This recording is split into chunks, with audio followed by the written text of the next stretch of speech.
And here we are live one more time on the channel. We have an incredibly interesting episode today. And here we are live one more time. We got an echo, somebody. There we go. Okay.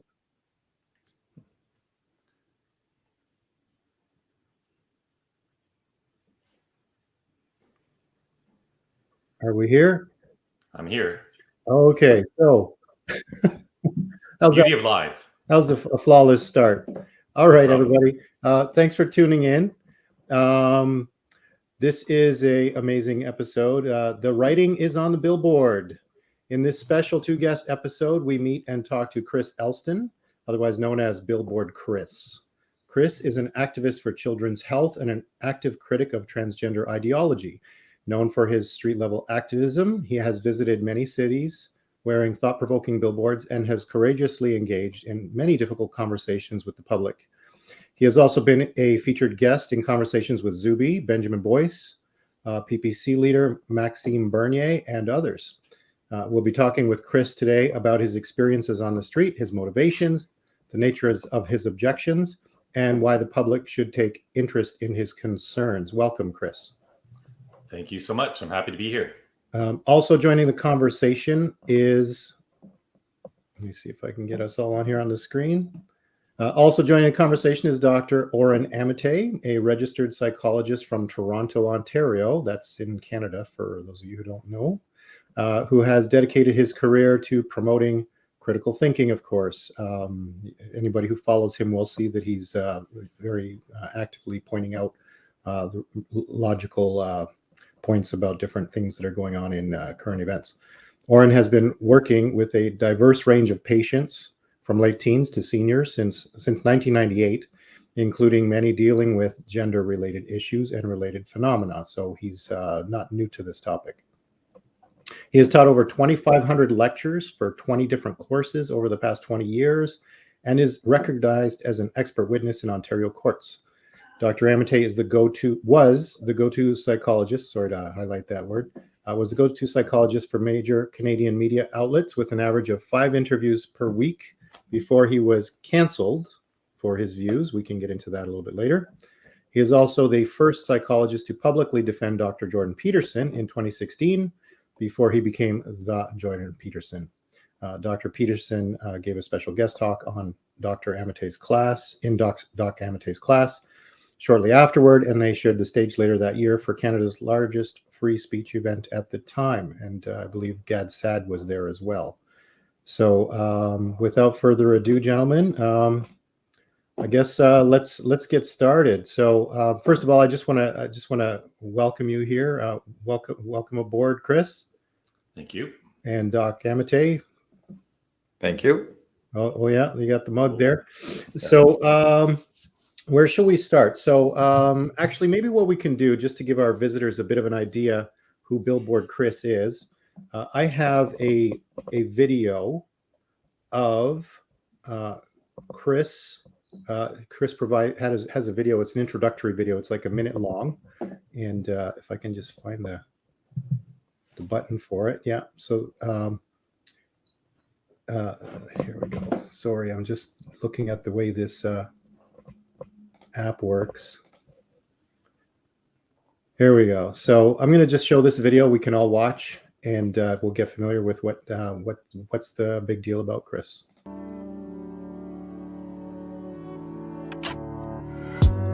So my name is Chris Elston. I'm known as Billboard Chris, and I'm traveling the country, literally hanging out on street corners and going to busy events, going to wherever the people are, just to have conversations about gender ideology, mainly the medical harm that is coming to kids when they want to switch their sex.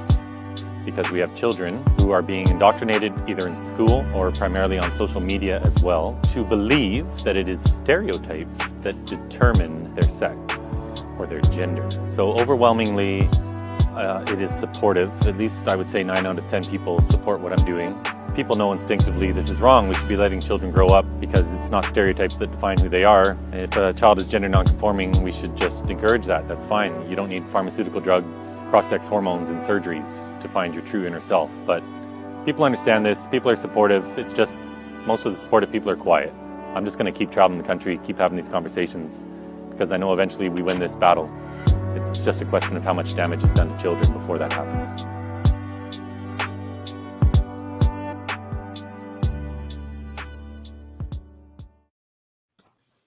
There we go. So, and as you see at the end of that, there's the URL to Chris's website, billboardchris.com.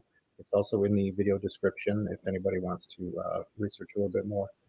So, Chris, why don't you go ahead, take it away, and introduce yourself, and we'll see what you have to say. Maybe you want to start. All right. Well, I guess first of all, I'm just honored to be talking to Dr. Amitay today because he's a proper expert. And I'm just some dad hanging out in the suburbs trying to raise my family who learned too much about all of this crazy stuff going on in society today. And I decided to take a stand because I'm not okay with leaving this sort of world for my girls who are now almost 10 years old and 12 years old. So I'm hoping to pick the good doctor's brain a bit today and learn from him. But yeah, I just travel around. I'm traveling into the United States now as well, going from city to city as much as I can. I can't be gone too much because, of course, I need to be home with my family. But this is too important to do nothing about. And because we are on social media, it's mostly people talking within our own echo chambers. I decided to take this out into the real world so that people from all walks of life can learn what's going on. I'm not trying to change the minds of people who are in favor of this ideology. I'm just trying to speak mostly to parents who know nothing about what is going on, because it's parents getting blindsided. Kids are getting indoctrinated in their schools and online, social media mainly, to believe that there's something wrong with them if they're gender nonconforming. And there's all these lies floating around out there that if you don't transition these children, that they won't become happy, that they won't find their true inner self, that suicidality will go up even. These are all just terrible lies that were given to these kids. And we should just be encouraging gender nonconformity, like I said in that video, instead of leading these kids to believe that there's something wrong with them. So Chris, I mean, you say that, you wanted to speak out against it, and I'm just wondering, like, was this something that you always had an objection to, or were you initially neutral on the topic? Was there something that brought you to this position? Obviously, you go around city to city wearing billboards saying, let's say, provocative things to some, and there must be a reason, something that triggered you to. I'm assuming there's something that triggered you to want to be so passionate about it.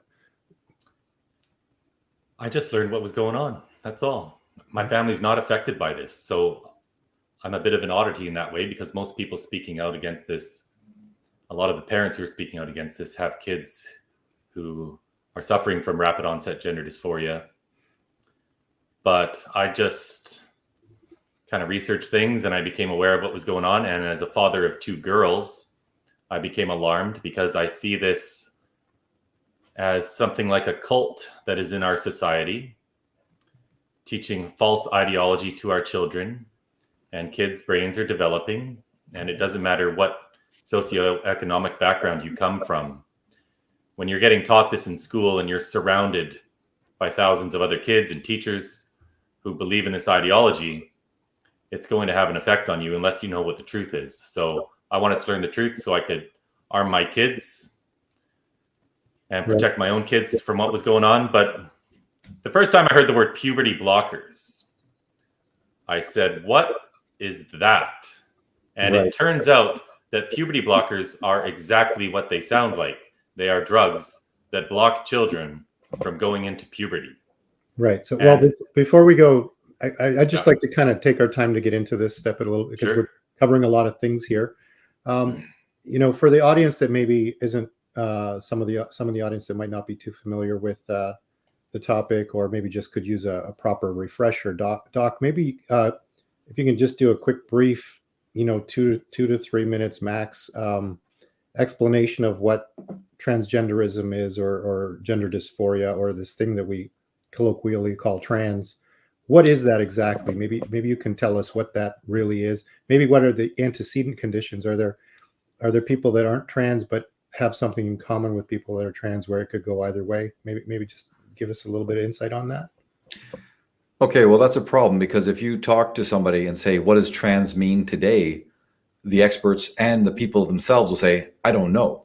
And that's part of the problem. And I think that's part of the plan. It's the same as saying queer. I know very many, it's usually gay men who say this, women as well, where they go, queer used to have a meaning. Now it's become an umbrella term. And that I don't want to put on my tinfoil hat here, but some people have argued, or many people have, that the whole point is to confuse people. It's to blur lines, to make ill-defined terms, so that just because when you're operating in chaos or confusion and ambiguity, it makes it easier for people with an agenda to effectualize that agenda or to activate it. So I'm going to tell you what transgender or transsexualism used to mean, and even by using the term transsexualism, there are many people who will call that hate speech, because they're going to say that's hearkening back to the old days when a bunch of cis heterosexual men, white men, of course, were medicalizing people. We're looking at them as a species distinct from the rest of the population and so on. So there's a lot of loaded language that's being used to help, as I said, confuse matters.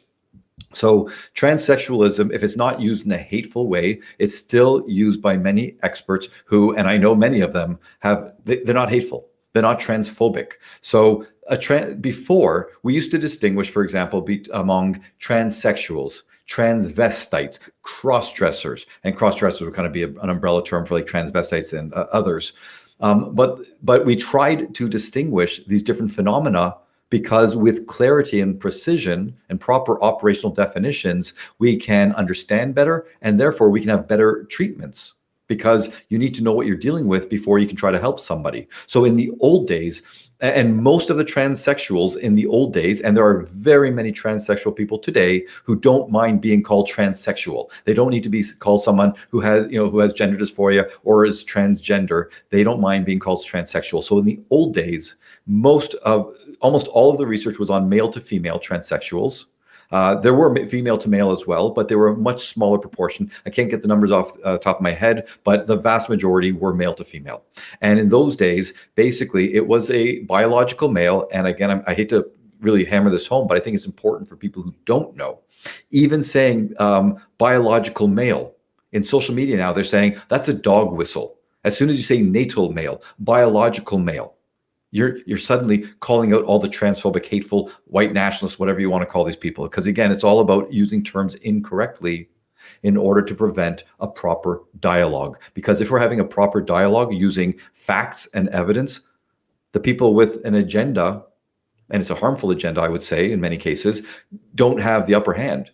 But if they're creating a lot of chaos, if they're besmirching anybody who dares to speak out, like myself, then they can operate unopposed. So transsexual in the old days was simply a biological male who felt that either he felt he was like a female, or he knew he wasn't female, but he didn't feel comfortable trying to inhabit the male gender role, and felt it would be easier. And people say easier, really? Yeah, easier to either through hormones and or surgery. Sometimes just socially, okay, but oftentimes with transsexuals, it would be actually, medical procedures in most cases, right, to be called transsexual, or they're pre-op, meaning that they are planning to. They're in the process, or they're going to eventually change their physical appearance through hormones and or surgeries. And the opposite would be from female to male. That was in the old days. Today, now we're lumping in, as Chris was saying, gender non-conforming children. And most of the gender non-conforming children, and again, people are going to say this is hateful, but if you look at the stats, I'm not using this to besmirch anyone or to belittle or to hurt. I'm just being factual. The fact is the vast majority of boys, I don't have a good percentage number here because it depends on the study, but let's say at least the majority of boys who don't operate in your typical stereotypical way are going to, if left alone, simply grow up to be gay boys. We know there's a correlation. Highly effeminate boys are more likely to be gay. There's nothing wrong with saying that. It's just a fact.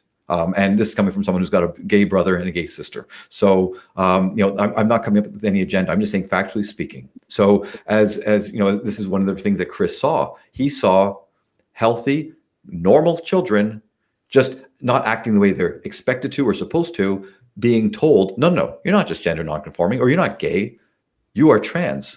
And a young child being told that from a very young age, before they have a clear sense of their identity, before they have a clear sense of gender, therefore gender identity as well, being told this from a young age, whether it's about themselves or just society, we don't know yet, because there's no data on this. We're learning this, and I think we're seeing anecdotally, we don't know what it does to a child, how much confusion it can cause a child. And we do know anecdotally, there are some families who are reporting. There's one, I believe it's in Ottawa. They're suing the school board for indoctrinating their child. I think it was a 5 or 6 year old girl who was traumatized because she's coming home thinking, Mommy, Daddy, am I going to suddenly change? Because this information was introduced at too young of an age by people who are not experts and who are, acting with the best of intentions, but executing very poorly. So I hope that answers some of the questions. Yeah. I think I was really just primarily looking for a core definition. Somebody's got their speaker on too high, or maybe it's me. I'll try and move my mic a little closer here. Sorry about that. I think it's you there, Logan. Okay. I'll touch on a couple points, though, quickly, if I may, on what Dr. Amitay just said there. Yeah. So I think it depends on what era you look at, but we're talking probably about 1 out of 3,000 boys and 1 out of 10,000 girls historically who had gender dysphoria. And when we talk about gender dysphoria, we're talking about a condition that starts young in life. These were 4, 5, 6-year-old boys who were more effeminate. And we have all these studies into this going back 50 years. And if we look at one of the most recent studies, it's an academic study done by Bradley, Singh, and Zucker. It followed 139 boys for 20 years.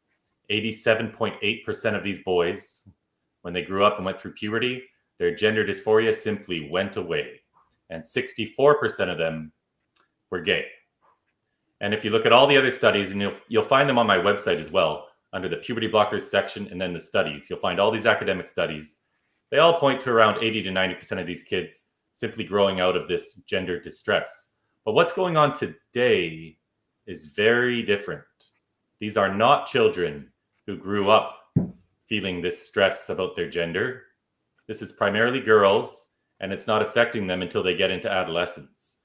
And we have 0 studies into this.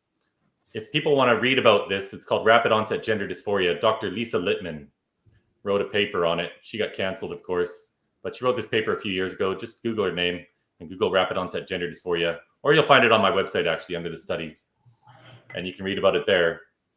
But Dr. Amitay was talking about transsexualism and these adults who would transition to make themselves, make their dysphoria go away, hopefully, and hopefully they feel better and live a happy life. That's what we want for everybody. But we've gone from treating this as something people do to alleviate their dysphoria, meaning transition is something you do. We now treat this as an identity. So instead of transition being an action taken to alleviate this dysphoria, we now are saying that all these people and all these kids are trans. And like Dr. Amitay referenced, what does that mean? What does it mean to be trans? So, and Doc, my premise is that it doesn't mean anything.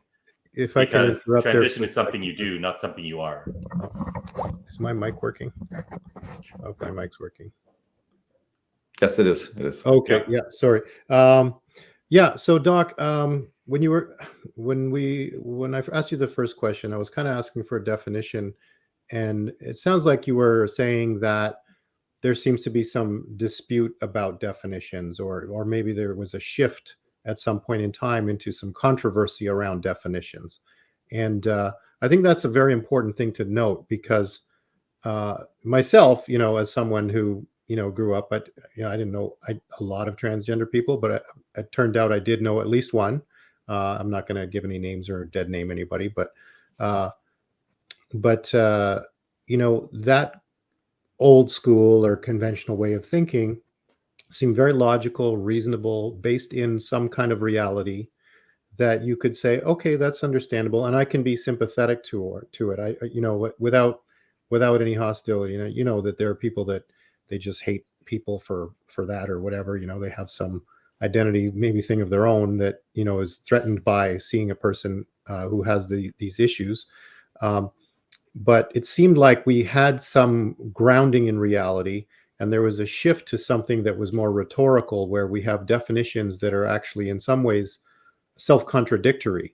So, for example, there was recently on Dr. Phil was Matt Walsh was on Dr. Phil, and he was in a debate, and he challenged someone. He says, well, just define woman, right? Because the catchphrase now is trans women are women. And they didn't have an answer. They don't have an answer.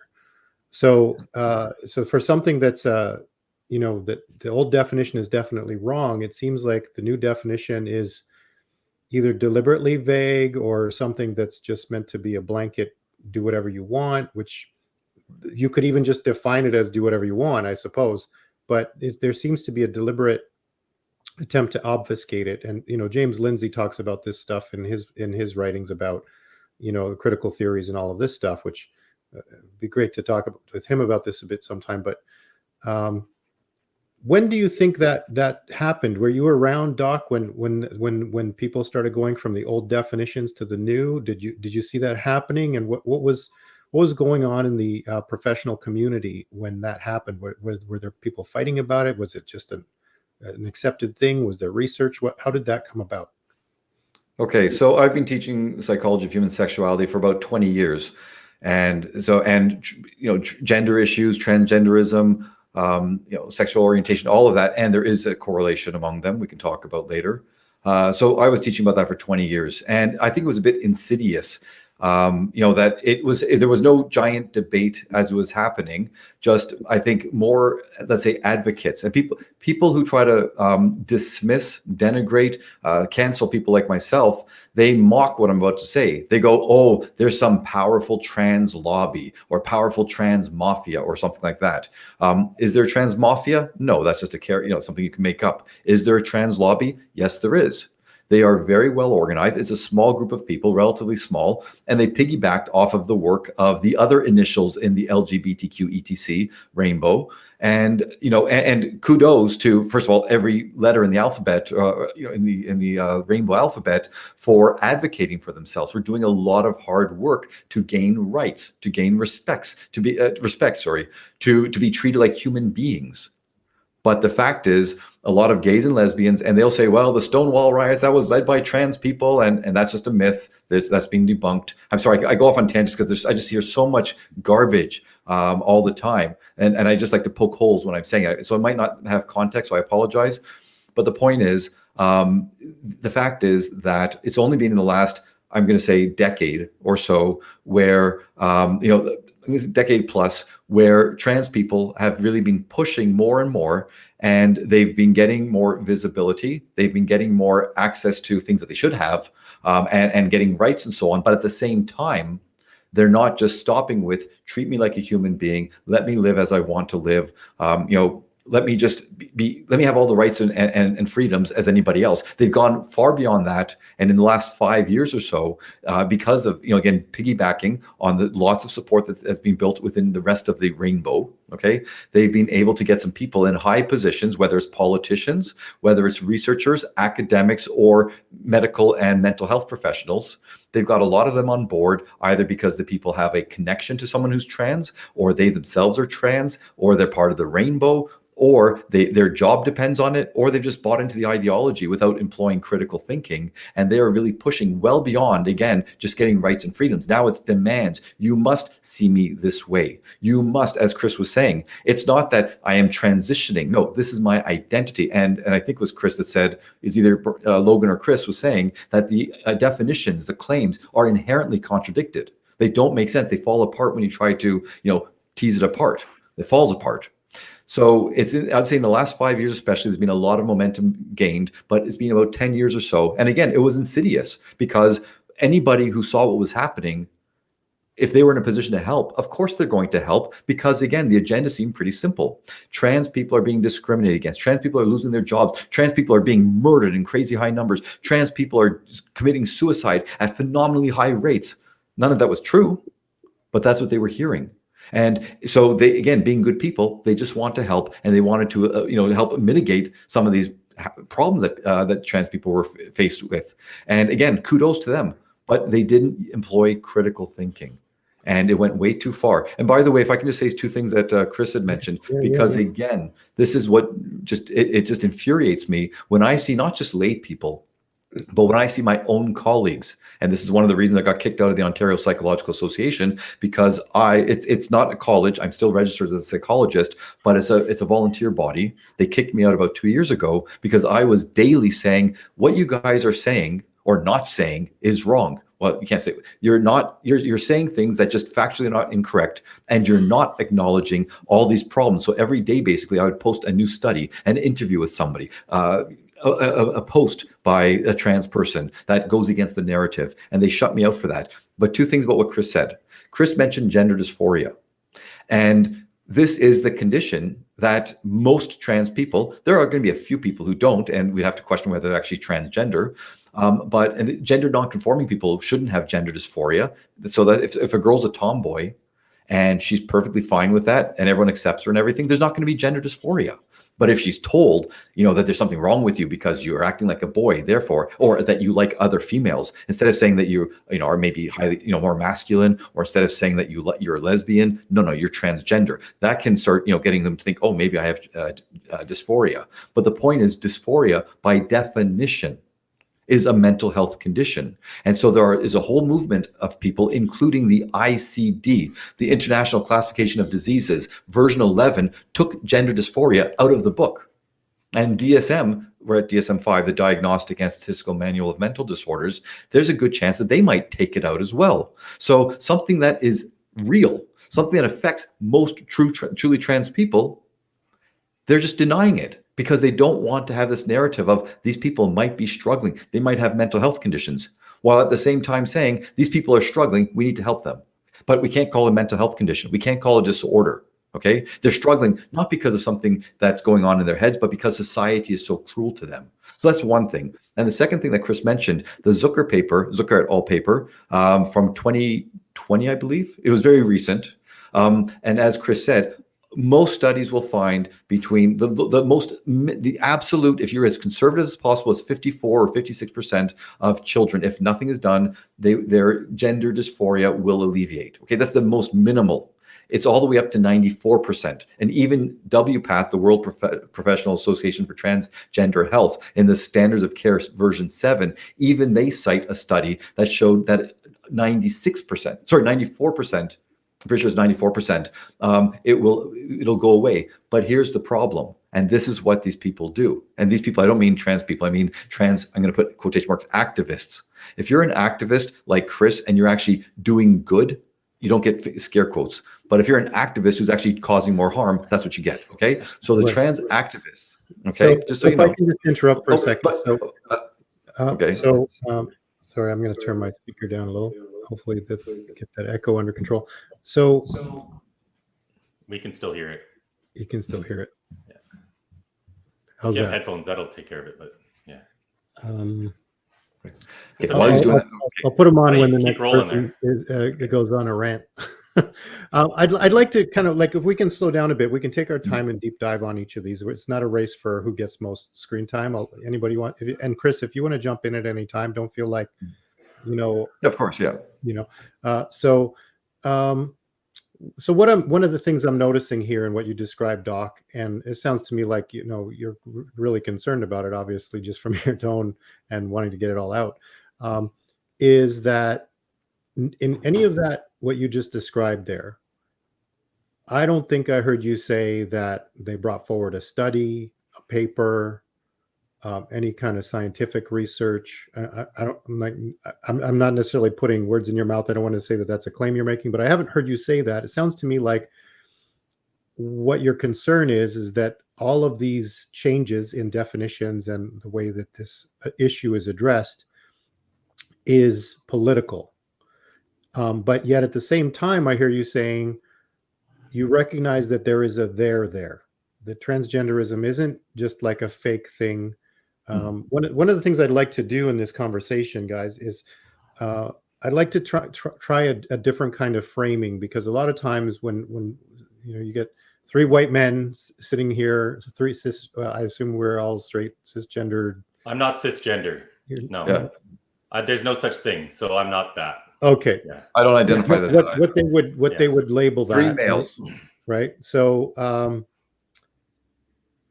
you get three men like this talking, and all of a sudden we're just hateful, and we want to, people will say things like they wish we didn't exist, or they want us to kill ourselves, or all of these things. So as a psychologist, Doc, you've worked with people with gender issues and gender identity dysphoria, I believe, right?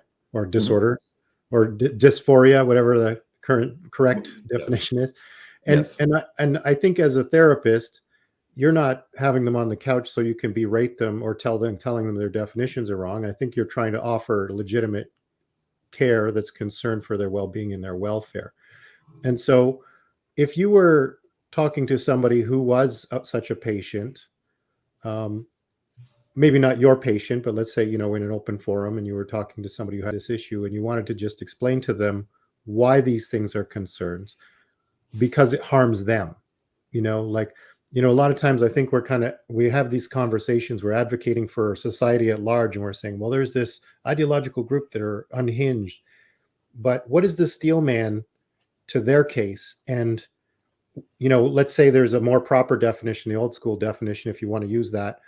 How can you describe something that maybe the listener can have some empathy for them, and maybe that those people themselves, when they listen to this conversation, they can say, okay, now I understand that you're not actually hating on me, but you actually care about the outcome for me as a gender person with gender dysphoria or some other gender identity issue. Sorry, Okay. I know it was a big question, but you've been giving some big answers. Maybe we can. Well, first of all, the people that I was talking about who I think are causing the most trouble, they do bring forward studies. There is a lot of research behind it. WPATH cites so many studies, but it's a matter of misrepresenting the data or being selective in how one frames the data. And a lot of the studies are flawed beyond belief. And again, Chris's website has, I'm assuming, lots of these studies. And I've seen so many people analyze them and show the problems. Okay, so that's the first thing. As far as if someone came to me, currently in my practice, because of Bill C4, pretty sure it's been changed to C4. It was C6 before, but C4, right, I believe. C4, yeah. Right now, if I were to challenge somebody's beliefs, about, if they say I'm having this gender dysphoria, and I say, well, let's talk about where this may have come from. And, anything like that literally could get me arrested. And that's not hyperbolic. Isn't that kind of like the absolute opposite of psychotherapy? Well, exactly. But because as Dr. Zucker, as Chris had mentioned earlier his name, and Dr. James Cantor testified in front of the Senate 1 year ago, almost today, they said that the way the wording is written, the way the wording is presented is that a psychologist acting in good faith cannot ask those kinds of questions without any, we have no guarantee that a patient or their family member or their friends are not going to turn around and say this person tried to engage in conversion therapy. Once again, another misuse of terminology. Okay, so back to what I would say, the Steelman argument and everything. The fact is, as Chris was saying, if you have confusion, even distress or dysphoria around your identity, and that identity in this case happens to pertain to gender, instead of rushing to say maybe this will be alleviated with lifelong, it's not temporary, it's lifelong hormonal treatments, which once you suppress the puberty, and that's not harmless itself. That causes bone issues. It can cause a plethora of, I think, over 30 different types of symptoms. Psychologically and socially, it stunts you. Okay. After you do that, then you go to cross-sex hormones, and that's for life. And basically, you are at a high risk of becoming infertile. So, and then going to surgery as well. You could mutilate yourself. Now, I've said many times, if someone has surgery, to transition, and it helps them, I don't call that mutilation. I call that surgery that helped them. And I have said, just like all the top experts have said, the ones who are labeled as transphobic, if surgery is the only thing that will alleviate a fully grown adult who has spent years trying to, to work on their issues, if that's all that's going to help them, nothing else will. And we're truly looking at suicide or, trying to have a better life, then I say surgery makes sense. But that suicide risk is extremely rare. It's only in a tiny percentage of cases. But this, society, social media, some of these. So you're not against someone following through with that course of action? I am not, if they are an adult. And if Chris, they spend. How about you? Are you opposed to someone? Adults can do whatever they want with their body. Now, it's important to keep in mind that our brains are developing until we're about 25 years old. And it's very important to keep in mind that a lot of these young adults who are transitioning have been indoctrinated as children. They've been learning this throughout high school, 13, 14, 15, 16 years old. They're steeped in this environment where this is deemed to be cool now. And so the day they turn 18, well, do they have all the true information about this? Do they know about all the side effects? Have they been warned about the long-term medical health implications? Do they really understand what it is to be a lifelong medical patient? I would say they probably don't. So we better slow down a little bit. But on the first appointment at these gender clinics and in these children's hospitals, if they're younger, they're getting puberty blocking drugs. And if they're older, they're getting hormones on their first appointment. Or they're driving into Planned Parenthood. And these girls are walking away with testosterone 20 minutes later. And that's not an exaggeration. Okay. People will claim that doesn't happen. There are so many cases of it happening. Now, that's not going along with WPATH's standards of care. But the problem is many people don't follow the standards of care. And again, go on YouTube, listen to, read blogs. I've heard from so many people personally who said exactly what Chris said. One appointment, and that's all it took, whether they're 18 or 16, or even younger, getting cross-sex hormones or puberty blockers. And as Chris said, I can't stress this enough. He's absolutely right. And that's what I said earlier. If you're indoctrinated from a young age with a certain belief system, before you have a formalized system of understanding yourself, your body, and so on, it's very easy to misrepresent, misconstrue, and misunderstand what's happening to you. And now the same activists are saying, we want to spare the children the trauma of going through puberty. And they're not just trying to say trauma for people with gender dysphoria. They are now trying to broaden the conversation to say that puberty is trauma for everybody. Okay? Is it difficult? Is it challenging, especially for females? Of course it is. But to use a term like trauma to describe a perfectly natural process, that's just blasphemy. That's the wrong word, but it's disgusting. So it sounds like it's sort of pseudo-technical language. I would think, you're the psychologist, but to me, trauma sounds like it probably has a very specific, meaning in your profession. It's not just like, I don't know, somebody said a microaggression to me or something. It's like trauma usually, I think, would mean something a little more deeply impactful. So I think that, yeah. And to kind of come back to the other point earlier, we're talking about, definitions being changed and being done so in a manner that seems to be politically motivated. We're getting into this postmodern realm where it's about modifying definitions, about using language for maybe not coercion, but to change the perception of things and to get what you want.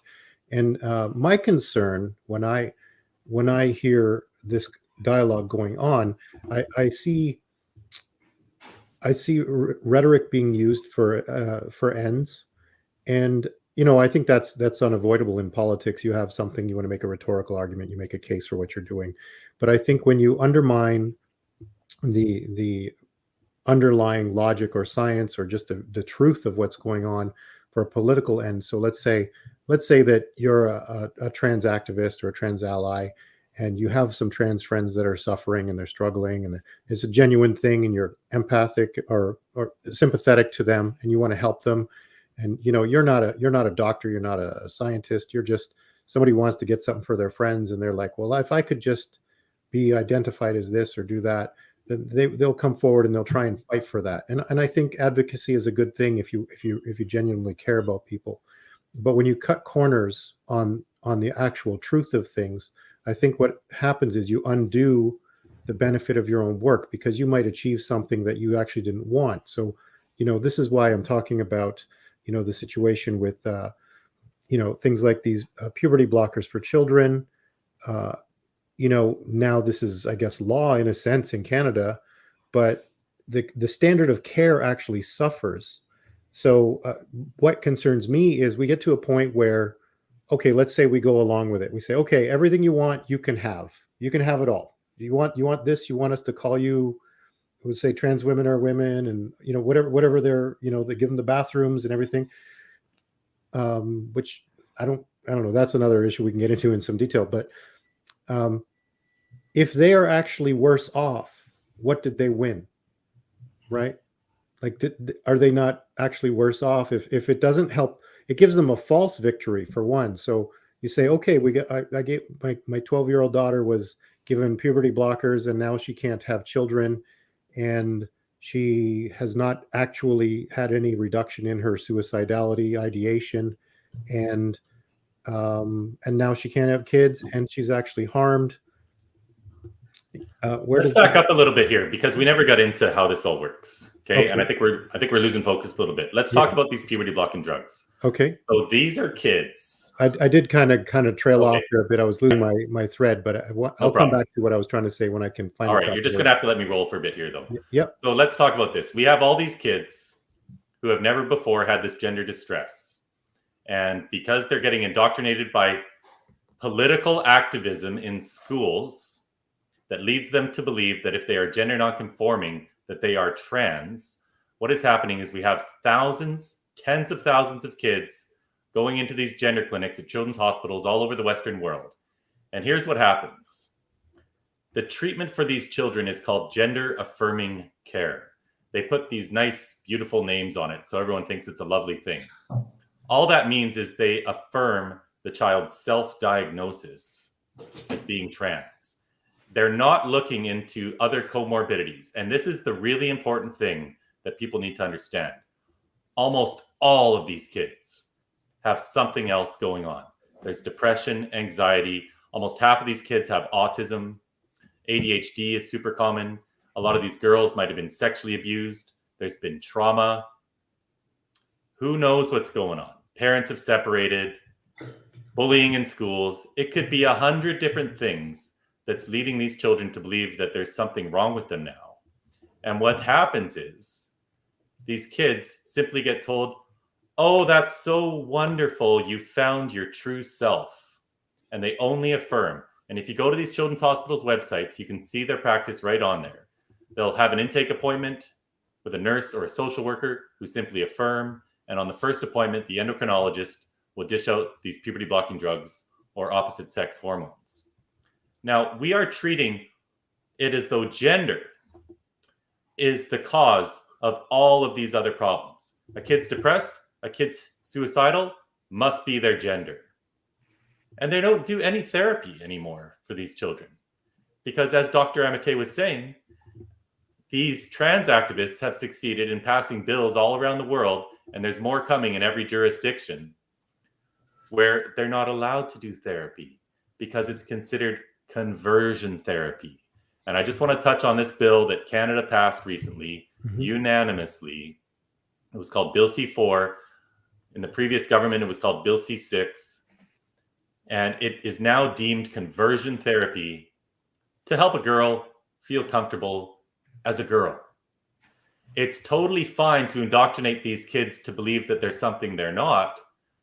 So if a girl goes to school and she's a tomboy and she wants to be an engineer when she grows up and she has short hair and she likes to wear pants and play in the dirt, apparently this puts her on the boy end of the gender spectrum.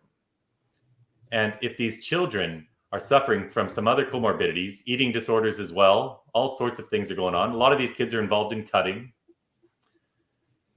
Well, they simply affirm the kid and start them on this medical path to sterilization and lifelong meds.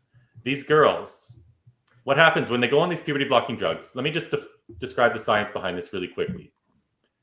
This drug, it's usually called Lupron in North America. It is a drug approved to treat prostate cancer in men. It treats endometriosis in women. And it's the same exact drug that's been given to pedophiles in order to chemically castrate them. Because what it does is it stops the pituitary gland from releasing luteinizing hormone and follicle stimulating hormone, which in turn trigger the ovaries to release estrogen and the testes to release testosterone. If those hormones don't come in these kids, girls' breasts won't grow, boys' penises won't grow, girls' hips aren't going to get any wider like they should, kids' bones aren't gaining any density, and in fact, they're losing density.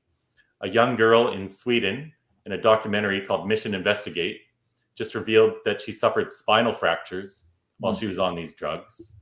It affects their brain development. It affects other organs. That's just the first step. So the idea behind this is they block puberty so that girls won't mature sexually. Their secondary sex characteristics won't develop, so they won't look more like a woman.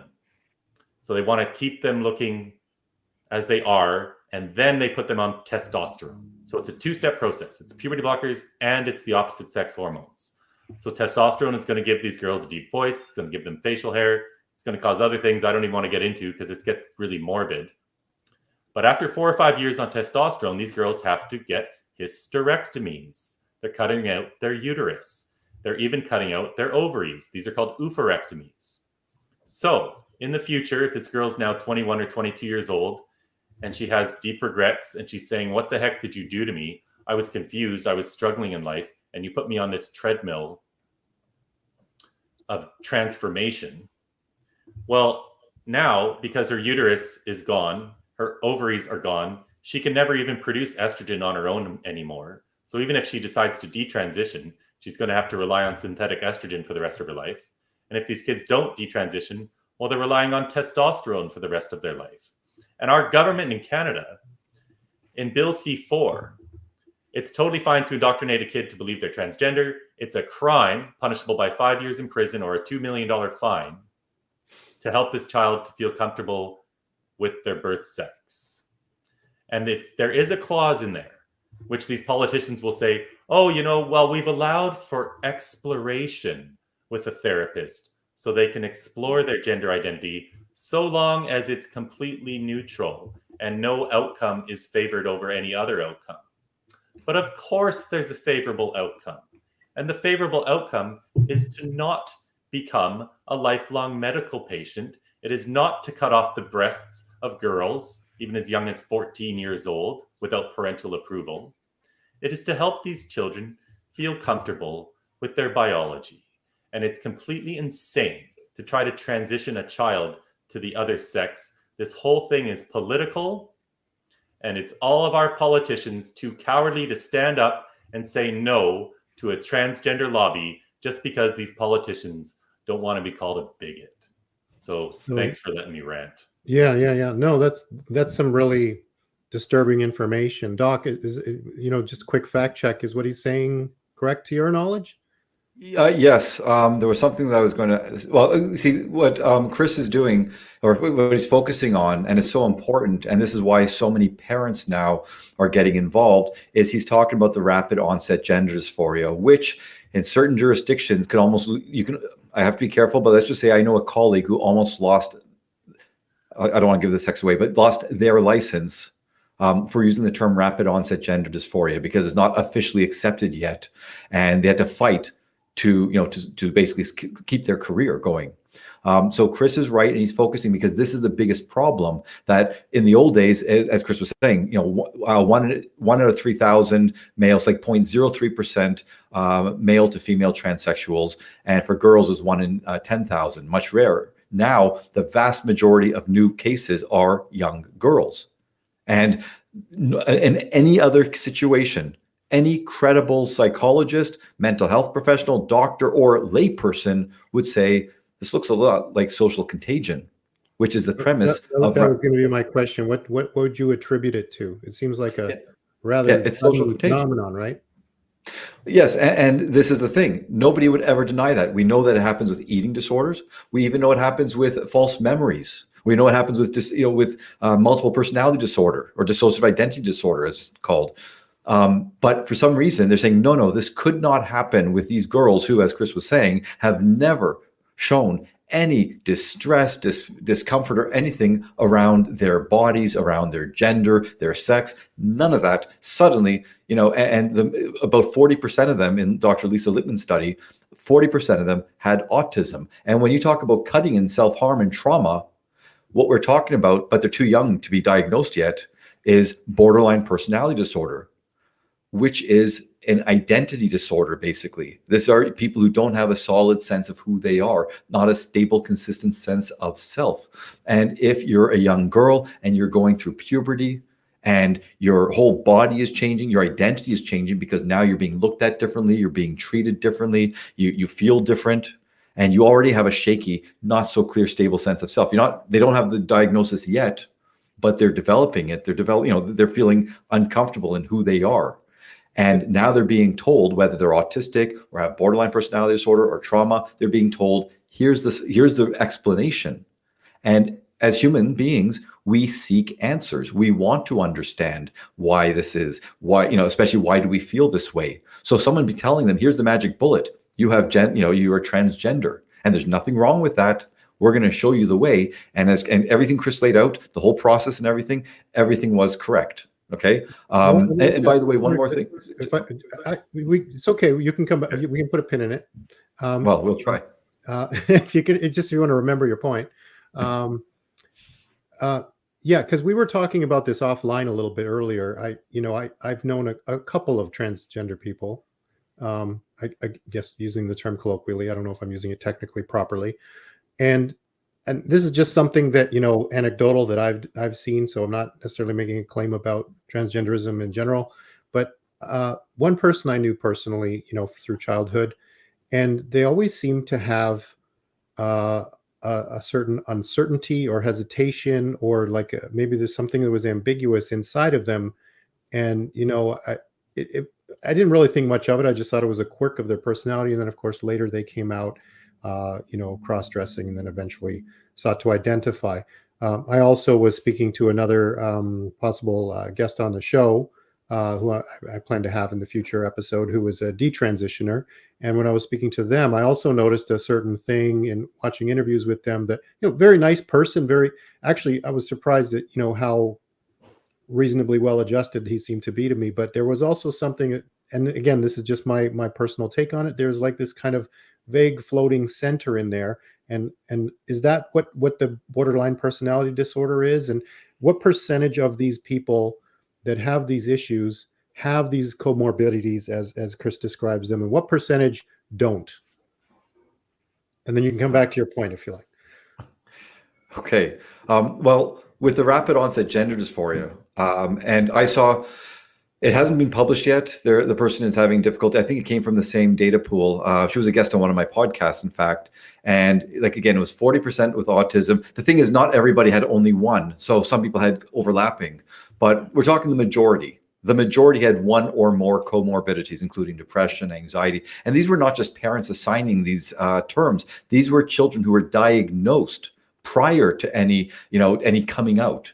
So as Chris was saying, they were struggling, and a lot of family discord and everything. So I'm going to say the majority of them. And again, when you have 40% autism, 40% of the kids being diagnosed with autism, when autism is, in single digits, low single digits, that should tell you something. Yet no one's talking about that. And by the way, one other thing, because Chris has been talking a lot about rapid onset gender dysphoria, because that is the thing that is really concerning. But the fact is, even when we talk about male to female transsexuals, and here's where I get all the hate, but it's a fact, I would argue, okay, there's at least two different distinct types of pathways. And so what Chris was saying earlier about true, what we would consider transsexualism or gender dysphoria, these are children from a young age, the boys from the youngest of ages, as you were saying, 2, 3, 4 years old. They look like girls. If you let them grow out the hair, they're effeminate, they're slender. And when they get older, and they don't have to even do any hormones or anything, they just put on makeup. No existing physical characteristics. They have very slender, feminine characteristics, and they pass very easily. That's one type, and they are what we call the. Sorry, like a Blair White, for example. Yes, like Blair White, and Blair White would fit the bill because Blair White is what we call the homosexual transsexual, so biological male who's into other males, or what we call androphilic, to not get confused. Okay, But the other totally different type, I don't want to spend too much time on it, but let's just say the completely different type and I would argue that the people who are the most vocal, the people that you see causing the most activism and demanding the most rights, and in fact are the ones that you see, unfortunately, getting in trouble because they're acting aggressively, ridiculously, and these are what we call autogynephiles. And their pathway to wanting to be transgender, their gender dysphoria, is related to something very different. This is a paraphilia, or a kink or a fetish, where they get sexually aroused by the idea of having a female body. Okay, autogynephilia. And if anyone wants to look up Dr. Anne Lawrence, Becoming What We Love, it's, I would say, the best paper on autogynephilia, better than Dr. Ray Blanchard, who was on my podcast as well. You can look that up. He explains all of this. He's the one who coined the term autogynephilia and homosexual, transsexual. He's not the first person who discovered this. Since the beginning of time, so to speak, we knew there were, some transsexuals, male to female, were into males, and some were into females. And that was a way that they classified them. Like we say, okay, do they like men or do they like women? And Dr. Blanchard, he systematized it. He came up with a taxonomy. And it's not perfect. Not everybody fits into one or two. I believe there are other types, okay? Mm-hmm. But very, very different. And I want people to understand this. The autogynephile, as a boy, as a teenager, they are your almost hypermasculine males. They fit the stereotype of a male. They're on the football team. When they become older, they become truck drivers. They become, in technology, engineers, police officers, firefighters. Okay, and it's much, much later in life when they're not able to contain, and we talk about that floating, that when they're not able to contain that other part of them, that paraphilia, they don't have a healthy relationship with their fetish, or I'm going to call it paraphilia because I think it's a politer term. They don't have a healthy relationship with it. So when they get older and some stress hits them, divorce, loss of a job, death of a loved one, like a parent or something, that's when they kind of break and they come out. Much, much later than the other types. And these same people who have a totally different pathway, who are different in literally every single way than the homosexual transsexuals, what do they use as proof that they were born this way? They use the homosexual transsexuals. They say, look at these little kids. These are us. Okay, we were like that when we were little children. And very rarely will you find any autogynephile who can truly be shown to have shown the same feminine characteristics as a little boy wearing dresses. Did they sometimes do that? Yes, because guess what? Most boys at some point will play dress up and so on. And they'll say, you see, that's evidence that I was always like that.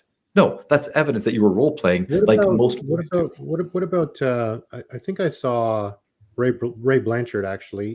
He tweeted something. I'm not sure what the exact words were, but I think he said something about narcissistic personality disorder being a factor as well. Do you know anything about that? Is that a cohort? So I have to be very careful, okay? And I'm pretty certain that I think he himself, because he published more on autogynephiles than anybody else, I'm pretty sure some of his studies, when they looked at personality or certain correlates of autogynephiles, that they do have a higher rate of narcissistic personality disorder. So I'm pretty sure if it's not in his studies or someone else's studies, then I would say that many professionals do say that many of the traits that they display do kind of conform to what we consider to be narcissistic personality disorder. And I'm not tarnishing everybody with that brush, okay? We're just saying that they're overrepresented. Okay. But when people say these kind of things, we're just looking factually. It's the same thing. Well, I won't get it. There's so many other things I can say, but I'll just say that if we point out a fact, we're not saying all autogynephiles are narcissists, but statistically speaking, they're overrepresented. You say something like that, now you're transphobic. If you cite statistics, I'm not using this in an aggressive way, in a hostile way, in a hateful way. I'm just saying, in answer to your question, that again, I'm pretty sure the research supports it, but definitely anecdotally, many clinicians will say, yes, there is a large proportion of the autogynephiles, much larger than general population, are narcissistic. Hey, just like a larger than normal proportion of surgeons are narcissists, or banker, CEOs and so on. Right. So, right. Chris, you look like you wanted to jump in there. Did you have something you wanted to comment, or? I'd just add, so on the subject of autogynephilia, we have some very rich autogynephiles who have essentially funded this movement.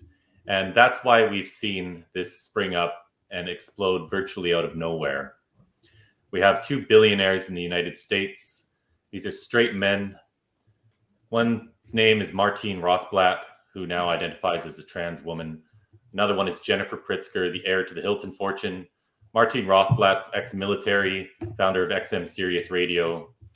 And Martine Rothblatt, to kind of get into just a little bit about how crazy this gets, Martine Rothblatt is what you would call a transhumanist, and he has a bust, a robotic bust made in the image of his wife. And it's basically his end goal. He believes that we'll be able to upload our consciousness onto the internet and live forever as a transhuman. So these are straight men who get aroused by the idea of being a woman, and they're very rich, and they have been funding gender clinics. They have been funding politicians. The whole Pritzker family was in with Barack Obama, and they're very political. They've been doing all sorts of things to make this mainstream. For example, even here in Victoria, British Columbia, the University of Victoria has the only chair in transgender studies in all of the world. And that was funded by Jennifer Pritzker, who sent them a few $1 million. And you can see it even in the community, because there's nowhere else I've been across North America where it's even close to being as indoctrinated as that entire city of Victoria, because they do a ton of outreach.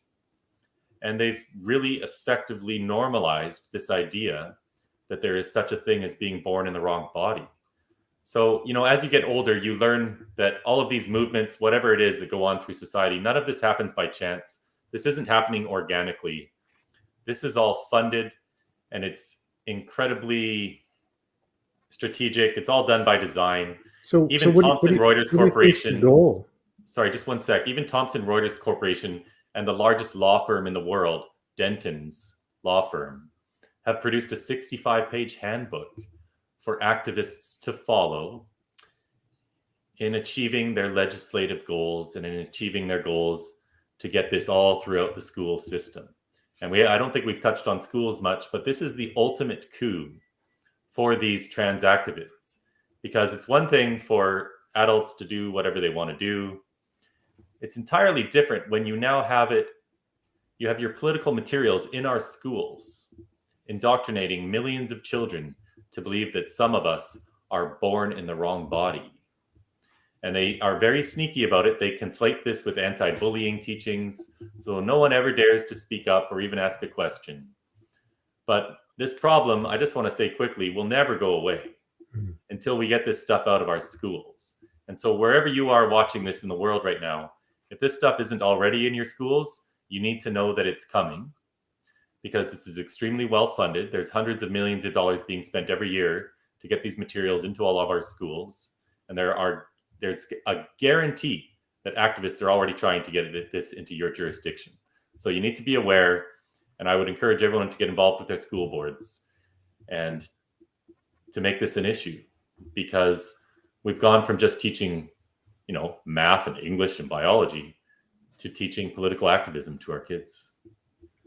So the question I was going to ask is, it seems like this is very damaging stuff from what we've discussed so far. There's lack of quality care.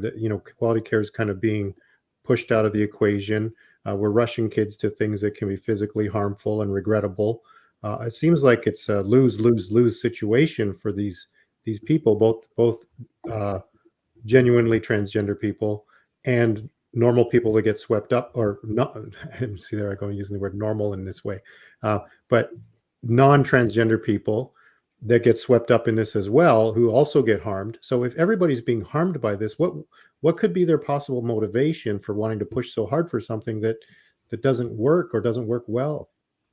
Well, this is like a religion, and there are true believers out there. And of course, there's a ton of money behind this as well. This is a multi-billion-dollar industry for the pharmaceutical companies.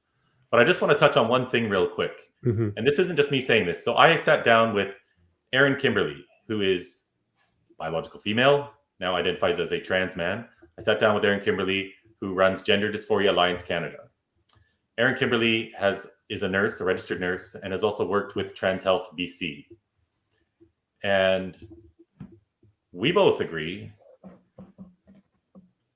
I think it's more productive to refer to this as people struggling with gender dysphoria than it is to give them a label as trans people, because that is an identity, that's almost a political statement.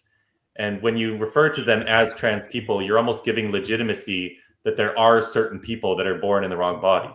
And that's just simply not true. There are people who struggle with gender dysphoria, and we need to help them to do whatever we can to have a healthy, fulfilling life. But there's this identity craze going on. And I just want to read you an email I received from a mother in Washington State. This was a mom who couldn't find a counselor for her daughter anywhere in all of Washington State because they have a conversion therapy bill, and no counselors will talk to any of these children. So this email says, I'm a parent of an ROGD daughter, so rapid onset gender dysphoria. Okay.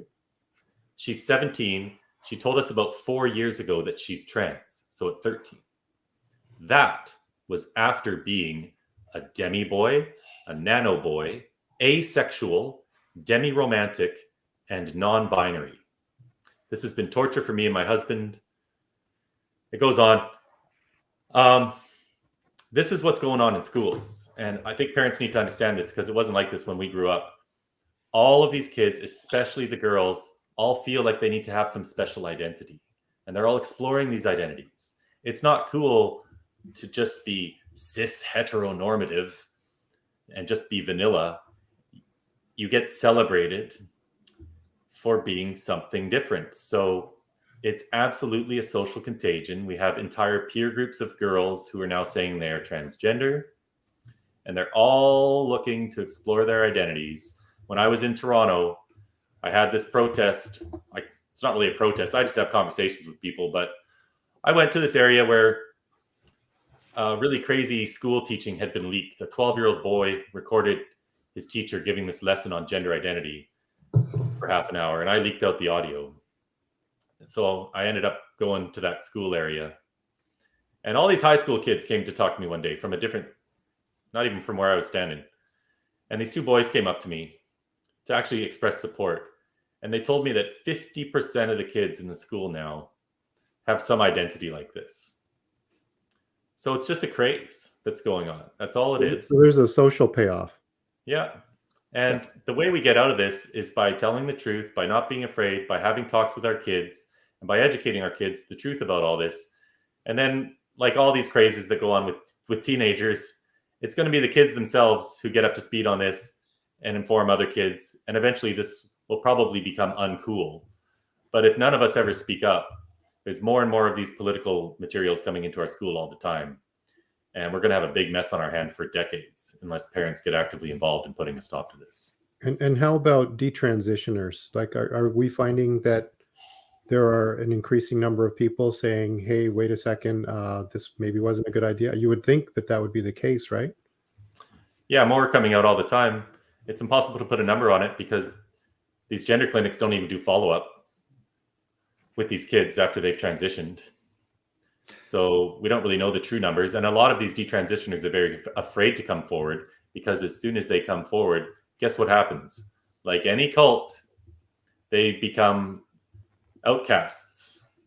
They will be disconnected from. They will be told that they were never really trans.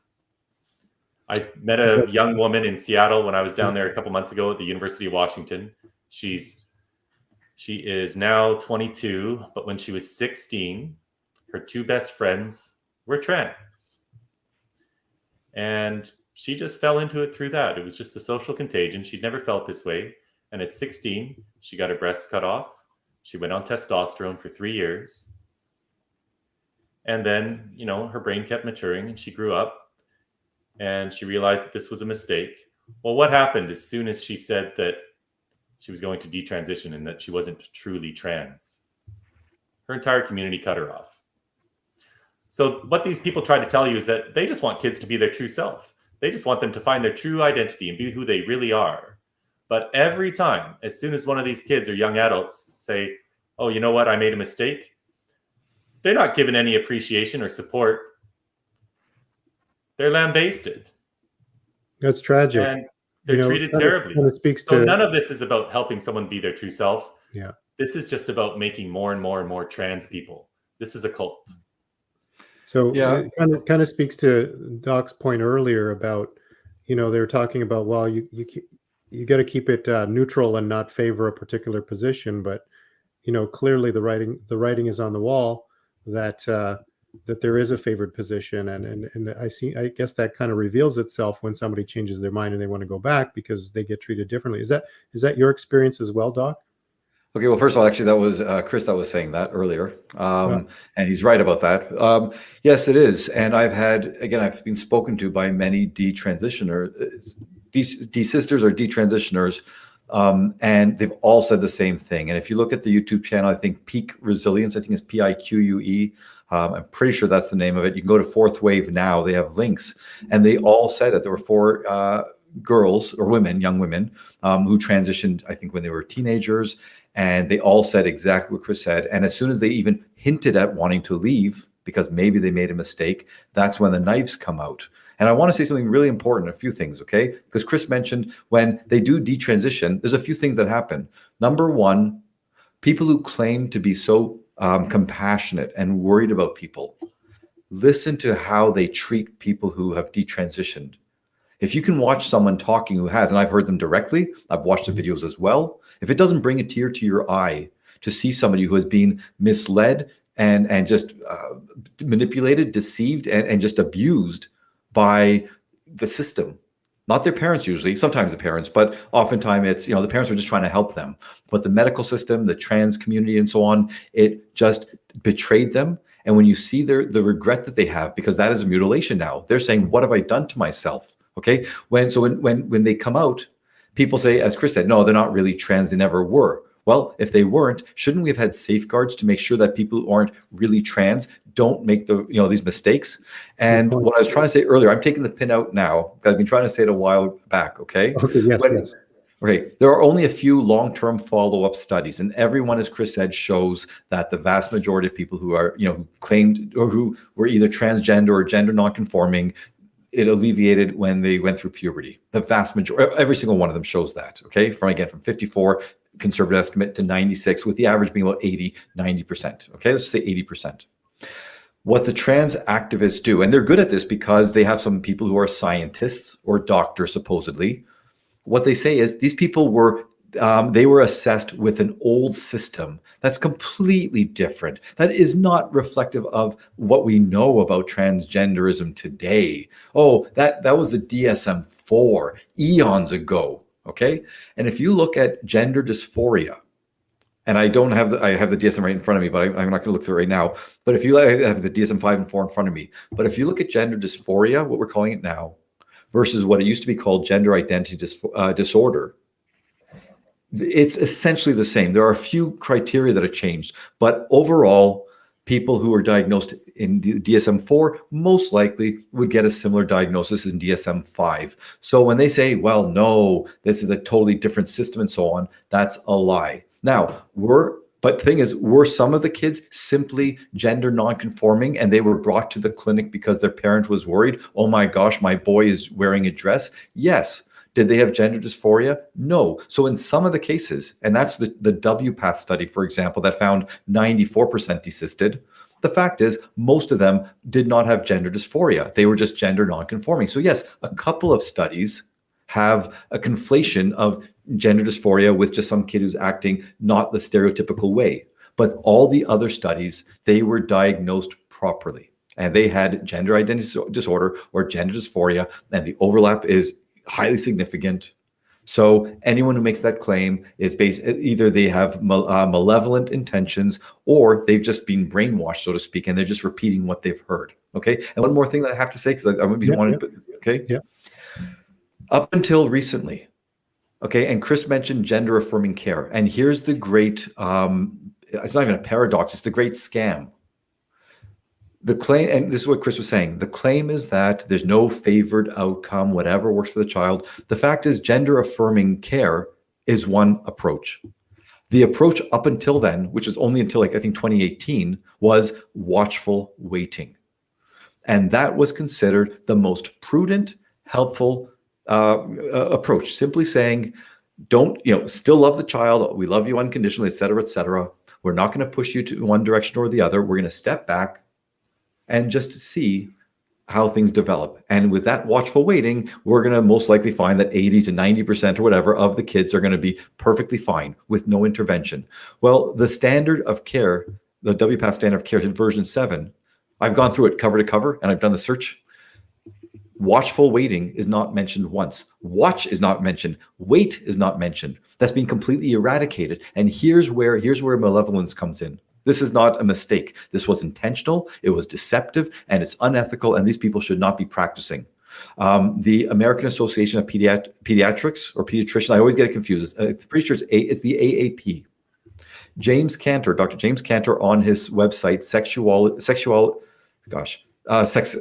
Sexology Today. Sorry, Sexology Today. He breaks down the mission statement by the AAP. Again, it's Academy or Association of Pediatrics or Pediatricians, and they claimed to have like 40 or 50 studies that all showed that gender affirming care is the only proper, helpful way to help trans children. And what James showed was most of the studies were not talking about gender affirming. They were actually talking about watchful waiting. So this organization, the small, not the whole organization, a small group within the organization, okay, and they're the ones who put out the mission statement, and they showed all the evidence to support their claim that gender affirming care is the proper way, and the evidence that they showed did not show that. The evidence they presented showed that watchful waiting is the way. Okay, Google it, AAP, all right, and that was the mission statement. I don't think it's been changed since then. And I don't think they ever addressed Dr. Cantor's claims. And again, he itemized it very clearly. Sexology Today, type it in AAP, and you will see him tear down piece by piece all these false claims. That's malicious and it's intentional. So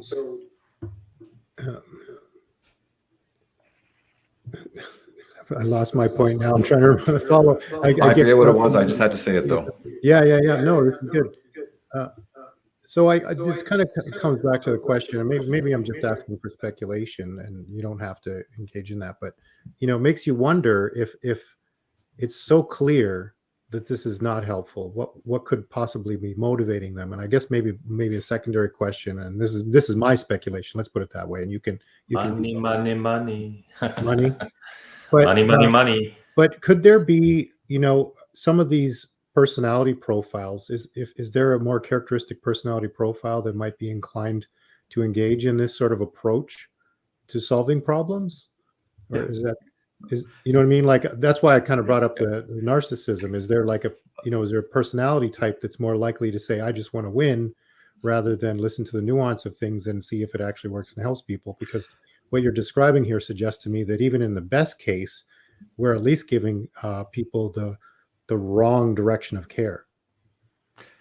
Do you mind if I answer that, Chris? Because yeah, please. Okay, thanks.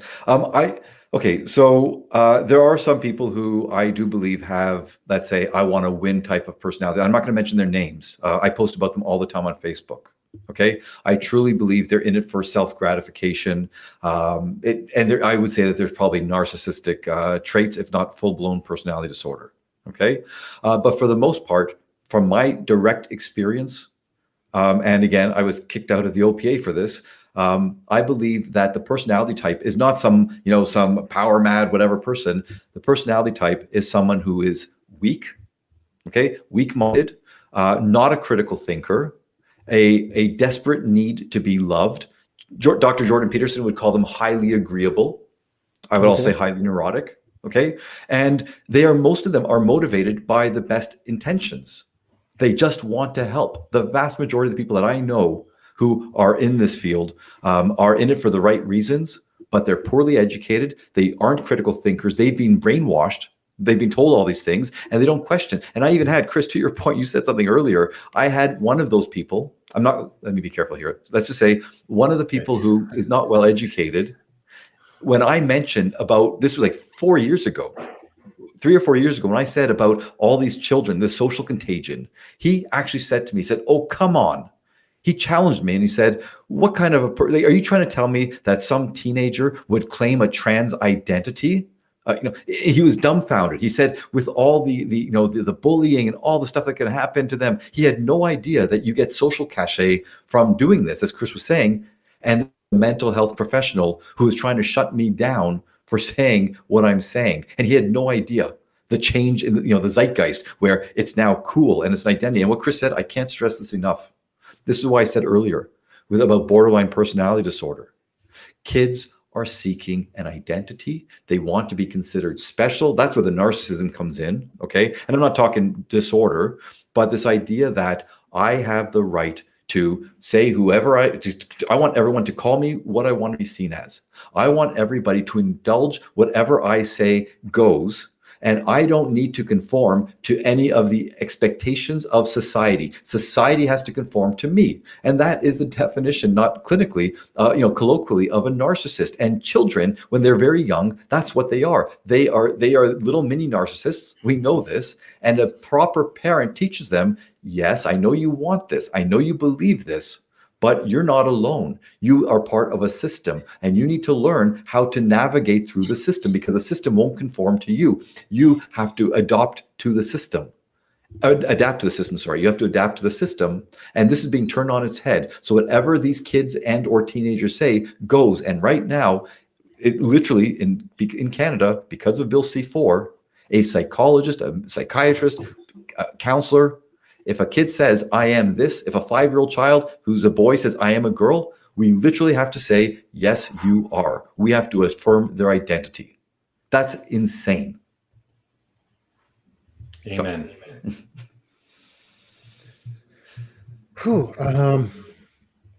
So let's maybe pivot a little bit more to maybe a direction of what can we do about this? Obviously, we're certainly airing our concerns here, and I agree completely. I am kind of trying to be like a moderator here and ask questions, but I agree with you guys about your concerns. One of the things I worry about is there are people. I think anybody who goes through this system and they get put into the wrong standard of care, and that includes people that are actually having legitimate, gender related identity issues. I'm trying to get the term right. I'm just so used to trans because it's colloquially used. These people are being harmed, and I think that we don't. I think it's good to call out the point that people that are advocating or who are the actual subject of this activism are the ones being harmed. It's not just me and Chris and yourself who are just like shaking our fists and hateful at some group of people, but those people that the allies and the advocates are trying to actually help are being harmed by this. And I think we need to really emphasize that. So what can we do to make it more known and clear? It seems to me that the room is getting smaller and the noose is getting tighter for anyone who might want to speak out or just want to do something that helps people out. What can we do? Any suggestions, guys? Chris, you're doing it, Chris. What? Yeah, I mean, we just have to tell the truth. That's all. And I encourage parents to go talk to their teachers, their kids' teachers. A lot of these teachers have no idea what they're teaching. They've got some materials, they've got some books to read. They're going to read I Am Jazz to the class, or they're going to show the genderbread person. And let me just talk about the genderbread person really quickly. This is the most used resource all around the world. You'll even find it in the gender clinics at these children's hospitals. And it defines for us what gender identity is. It says that your gender identity is based on your personality, hobbies, likes and dislikes, jobs, roles, and expectations. So this is the most sexist, regressive nonsense ever. It's teaching our kids that the roles they have in society determine their gender identity or their interests. That's pretty stereotyping, isn't it? So what, if I like to do all the cooking and do all the cleaning, does that make me part female or something? Or if I'm a little girl who loves math, like my 12-year-old, she's a little math genius. Does that put her on the boy end of the spectrum? This is complete nonsense. What happened to telling our kids, especially our girls, that they could be whatever they want to be when they grow up? And, you know, some people will tell me that this is the new gay rights movement. Well, a lot of these kids, and we don't really have studies into rapid onset gender dysphoria because this is so new. But historically, most of these kids grew up to be gay. So this is actually taking kids, gay kids. I don't like to call them gay kids because they're just kids. And I don't think we should attach sexuality to children. But a lot of these kids would grow up to be gay. And just because they're gender nonconforming, they're now being told that they're trans. So we look at countries like Iran, where it's illegal to be a homosexual. And they will hang these guys, put them to death. But it's okay for these men, these homosexual men, to transition to a trans woman. Then they can be in a relationship with a man. That's totally fine. So that's evil. But we're doing that here, and we're calling this progress. And, you know, adolescence is a tough time. It's tough for everybody. It was tough for me. I was the last boy to enter puberty. I was only 5'9" when I graduated and 130 pounds. I kept growing until I was about 22. I'm 6'2.5" now. But I was, you know, a good little athlete when I was young, kind of the best athlete in school. And then I couldn't keep up anymore in high school. So that was not the greatest. But for girls, this is way harder. Their bodies are changing dramatically. They're getting sexualized by men. A lot of them are suffering sexual abuse. And we haven't touched on this, but the pornification of our culture is a huge deal. For a lot of these kids, their first exposure to anything sexual is porn on the internet. And they're not even trying to find it. They're running into it on these fandom groups. They go to a Harry Potter fan page and then they get flooded with porn, for example, or My Little Pony or whatever. And so for these girls, how do you think they feel seeing all this porn? That's how women are treated. And so if you get a teacher in school presenting that we can be whatever we want to be, that if you say you're a boy, you're an actual boy. Well, for a lot of these girls, this is an escape route from whatever trauma they're currently experiencing by being a girl. And if you teach this in school and you give kids an option to opt out of their sex, every time some of these kids are going to go for it. And that's exactly what we're seeing everywhere this is taught. So if there's one message people need to take away from this video today, this is for parents. You have got to go make noise with your kids' teachers and the principals. Go make noise at the school boards. This is how we put an end to this. We've got to educate the educators about the ramifications of what they're teaching. So billboardchris.com is your website. If anybody, I assume you have some resources there that maybe offer some advice or some pointers. Yeah, and people can reach out to me. My contact info's on there. I'm not hiding anything. Even my phone number's on there. It's a basic website. I would actually encourage people to go to transgendertrend.com, which is a wonderful woman in the UK, or statsforgender.org. There's a bunch of other great websites out there, but those are going to tell you everything you possibly need to know. Mine gives you all the basics. I have a lot of the studies on there. I have some of the school materials that our kids are being taught. For example, there's a worksheet for kids in kindergarten to practice their pronouns. These 4 and 5-year-olds will get a little card that says, "Hi, my name's Sheila. Please call me they." And it's their job to go around the classroom introducing themselves to the other kids. So from a super young age, we're teaching these kids body dissociation. We're teaching them that their biological sex really has no determination on whether they're male or female. And you touched on this briefly at the beginning, Logan, or maybe it was you, Dr. Amitay. In Ottawa right now, there's a woman named Pamela Buffoni who is going to the Human Rights Tribunal against the Ottawa Carleton School District. Because last year, when her daughter was 6 years old, this girl came home from school distraught because she had been taught that boys and girls aren't real. Now, I know that sounds insane, and we all reject this outright because we're adults. But when you are being taught by the the second biggest authority figure in your life, maybe even the biggest authority figure in your life, your teacher. When these little kids are being taught that sex isn't real, or that there's more than two sexes as well, well, of course they're going to believe it. This is society-wide indoctrination happening to millions of kids. And so there's all sorts of issues going on with this transgender stuff. And of course, women, as they should be, are extremely upset about their sex-based rights being taken away. We have men competing in sports against women. We have men, rapists even, going into women's prisons. Here in British Columbia, there's a man who raped a 9-month-old boy and killed a 3-year-old boy. But now he identifies as a woman. So they sent him into the Fraser Valley Penitentiary for women. And our government even paid for him to get breast implants. Anyway, I can go off and I can talk for hours and hours about all this stuff.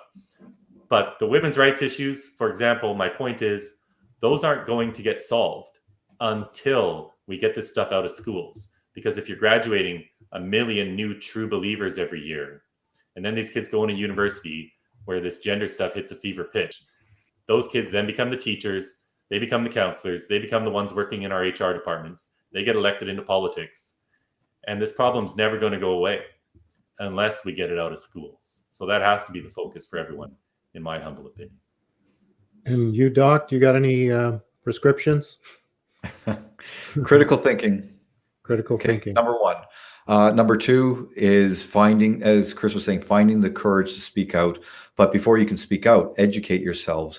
COVID, one of the good things about COVID was that it gave teachers some insights into what was happening inside the classes. So many people were aghast when they realized this is the indoctrination that's actually happening. It's not just a bunch of, right-wing, colonial blah, blah, blahs making these claims. They saw it with their own eyes, what the children are hearing. And I get contacts all the time from teachers across Ontario, Canada, the world, showing me the literature that they are forced to teach, whether it's about diversity, equity, and so on. But when it comes to the again with the gender ideology, it's scary. And what's scarier is not only are we again indoctrinating children, brainwashing them, but when you hear the supposedly educated academics, teachers, doctors, and so on, saying things like what Chris said a few minutes ago. He said, we this is crazy that boys, there's no such thing as boys and girls or something like that.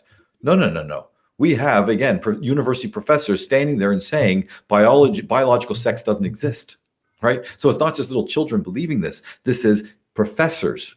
And it's going to be incorporated into law at some point that there is no biology. And so you can lose your job. And it's happened in the States. Someone who insists that biology is real, right, will lose their job, whether it's a university, a private company, okay?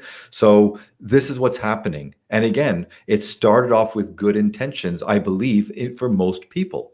But behind those good intentions, there were people who saw a way to profit, whether financially or through power, mostly financially. And by the way, when people say, oh, come on, and this is what people, do your research, people, type in, oh my gosh, I'm forgetting the name of the article, but basically, I think it was was it Medicating Madness, maybe? No, Manufacturing Madness, I believe, was one of the articles. There's a whole bunch of articles that show unequivocally that the pharmaceuticals, what they did was, and I'm just going to give one example, okay? 20 some odd years ago, I could be off on the numbers. Let's say 20 something years ago, a tiny percentage of the population would get a diagnosis of generalized anxiety disorder. And then one of the antidepressant company, a manufacturer who made antidepressants, might have been Paxil, it was like Eli Lilly, Pfizer, or one of the other ones, okay? They found out, our antidepressant actually works on people who supposedly have this generalized anxiety disorder. And so there was a whole push, and it's well documented, to get family doctors to say, it sounds like you have generalized anxiety disorder. So the percentage of people being diagnosed went, I think, from like 1% or something to 3%. So like a 200 or 300-fold increase, or 200-300-fold increase, okay, 200-300% increase. And the company that was pushing that, they made all their money back in spades. So when we think, as Chris was saying, up until just a couple of years ago, all of the best studies showed, the rates of transgenderism in male to female was 0.03%, not 3%, not 0.3%, 0.03%. Okay. And for girls, it was much less, right? Well, now it's up to 1%. 2%. One study found, and we're talking about saying transgender, but if you say non-binary or non-whatever, there was one study, I forget the town, Pittsburgh, I think, 10%. Yep. Okay. All the 10%. high schools in Pittsburgh were surveyed, and that was the number. 10%. Okay. So now that's where the money comes in. It's not, 1 out of a million. Now it's 10%. So that's where you follow the money. And I'm sure, Chris, maybe on your site, or I know on the other sites, the transgender trend and so on, they have the links and they show, connect the dots. Okay. And you can see some of the motivations. And again, I'm not claiming that everyone's motivated by that. I think most people are motivated to do good. They just don't have the mental wherewithal to recognize that they're doing far more harm than good.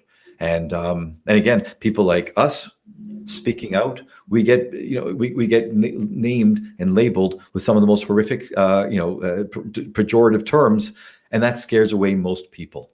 So we need people to speak up and go, I believe in what I'm saying. I am not hateful. And no matter what you say, you can't gaslight me. I'm actually trying to help. I have true compassion, not this false compassion. And I've got nothing to gain. Like, seriously, I literally have nothing to gain. I've got everything to lose by speaking out. The only thing I have to gain is at least I'm standing on principles, and I can go to bed at night knowing that I've tried my best to help the many people who've reached out to me. And I have to tell them, by the way, when they reach out to me, they say, can you help my daughter or so on? I go, I can't, because the way the Bill 64, and I had to say this earlier as well, I am at too much risk. And I could now not only lose my license, but go to jail or pay up to $2 million. So I think everyone needs to know this, and they have to realize it's so easy to call someone transphobic, hateful, Nazi, take your pick. But listen to what the person is saying. Do a background check. Okay, if I was as terrible as people are claiming, if I was really transphobic, etc., I would have lost my license. I would have been fired from the university. There would be one piece of evidence, one actual credible claim against me showing that I've said something factually incorrect, hateful, or hurtful. Okay, you may be hurt, you may feel offended, but that doesn't mean it was hurtful or offensive. So that's my rant. And check out my website sucks when it comes to this kind of stuff because I'm not posting any of it. But it is docamitay.com. My Facebook page, if you type in Doc Amitay, I post things every day, not just about gender, but other stuff. And again, I just want to educate people because my own profession failed. Okay, they would rather shut me up than act on this. And there's so much more we can talk about, but I will shut up for now. I will do everyone a favor and I will cancel myself. So, Chris, do you have any? I want to cut and show a video of you having one of your discussions with the guy. I know which one you're going to show. It wasn't my best work, but sure, go ahead. But before that, I just tell people quickly. Sorry. So yeah. I hang out on street corners. I go to busy events. I just go to wherever the people are, and if people have questions and they come up to me, I just talk to them. And I think the video you're going to see, this was a hostile person who walked by me and said something nasty. And, I just said, do you have anything intelligent to say? And they came back to have a conversation. I wish I could post more of my good conversations. And I just want to stress that easily more than 90%, probably more than 95% of the conversations I have are very supportive. I just can't show those most of the time because people have jobs and they'll get fired. So this one is one of the few negative people that I run into. I guess there's a lot of them, but as a percentage of the population, they're pretty small. Right. So what you're saying, I think, is that, you're having some successes on the street. It's not all uphill necessarily. Oh, no, it's encouraging every single day. So there are people that agree with you, or maybe they're opening their eyes when you present them with new information. They're just either maybe new to the information, or they're afraid to speak out, just like everybody else. And like people like Doc Amitay, has just experiencing some pushback whenever they do speak out. So they probably just rather, keep quiet or, try and go along to get along, as they say. So that's really encouraging. And that's kind of what I wanted to call out as well, because, not everything you do is just, getting into arguments and fighting and yelling No, at no. people. That Well, said, I'm not even here to talk to those people, really. I'm just Yeah. here to talk to the average person on the street that doesn't know what's going on. I'm not Yeah. here to argue with anyone. The people who are argumentative, normally what I just say is, look, I don't think we should put anyone in any stereotypes. We shouldn't be putting these kids in stereotypical boxes. If a girl is more masculine, if a boy is more feminine, beautiful, wonderful. And I just stop right there because this causes confusion. They don't expect me to say that. And now they have this cognitive dissonance going on where there's two competing ideas in their mind. They had this idea that I was some huge bigot. And now I just said something that everyone has to agree with. And so honestly, that's the end of that conversation. Usually they can go home. They're confused. Maybe they'll Google something and start figuring it out. But yeah, anyway. Yeah. So I'm starting to feel like maybe I shouldn't show this video, but so this video is an example of how maybe some people don't receive you as well. And I think I just want to point this out because you're being very courageous just to even put your name to this. You're going out there exposing yourself to, some hostility. Fortunately, it's not all that way. But, you do take some licks, and I think you deserve a little bit of encouragement for enduring that. A lot of people could just stay home or be keyboard warriors, but you actually go out on the street, you put your face to it, you wear a billboard, you do the whole thing. And I think that's because you genuinely care. I don't think you're doing it out of hate. Hopefully our audience here can gather that from what we've been talking about. And on that note, I'm just going to show this video. And then afterwards, if you want to maybe explain or, comment Sure. on it, feel free. Okay. Okay. Okay, here it is. Do you have anything intelligent to say? If you're worried about other people, just worry about yourself. So you think That's damned intelligent. So you think it's fine to sterilize kids? You know what? Do you think I that's think fine? it's up to the family. I have friends. Okay. Yeah. Okay. I have friends who had a son who turned out to be a daughter. Okay. How does that work? How? You know what? It doesn't fucking matter. 'Cause Doesn't matter? It's not your business. It's their business. It doesn't matter that thousands So of kids mind are your getting own sterilized? business. How fucking intelligent is it? What kind of to world do you mind want to your have own where you only fucking care about business? what affects you I personally? want to live in a world where Yes. white asswipes don't appoint themselves the guardians. The white guy is of other talking to the white people's guy lives. making this about Are you racism. gonna listen to me? Are you gonna fucking No, listen? actually, because now you're making this All about right. racism or something? No. Yes, because you're a white guy. What are I'm you? a white guy. Okay. But white What's that got to do with sterilizing white kids? culture has a history of making huge moral deals Sterilizing out of kids. nothing. Sterilizing You know kids. what? Fuck that. No, trying to deal with a trans child. What's a trans child? A trans child is none of your fucking business because you're not one. That's not really an Mind answer, your though. own business. But do you know what it is? No, I fucking know what you are. Okay. Somebody who runs around Okay. sticking his nose in other people's business because obviously he's got everything figured out for himself. Chris, Chris, Yeah. I don't know, Chris. He seemed like he had a pretty good argument there. Sorry, I think he came out on top. It got worse. But the interesting thing about that is he went on for about 5 more minutes. And then a woman kind of jumped in, and she was initially on his side because she just came to the conclusion automatically that I must be some bigot. And he ended up leaving. She didn't want to talk, this woman, but there were 2 youth there. 2, I don't know, maybe they were 15 years old, 2 girls. And they started talking to me. They asked me what puberty blockers were. So I had a good conversation with them. And then that other woman who at first was kind of siding with him, and she was still hostile with me when we started talking. Within, 5-7 minutes, she calmed down and we had a really good talk, and she thought it was interesting, and she was going to go home and learn some more. So not my best work with that guy, but it ended up having a good conclusion. Well, I hope you don't think I was trying to show your worst side. I think you held out pretty good, honestly. Like if I was getting that kind of abuse, I might not have performed quite as well under that pressure. I might have thrown a few more barbs in kind in return. So I think you did okay. But you're seasoned by now. How many people would you say you've spoken to? Well, let's see. 16 months I've been doing this, probably every other day. So I don't know, 5,000. 5,000 people. But then those And how many conversations, cities? they go home and they have conversations. and I record some of these conversations and I post those.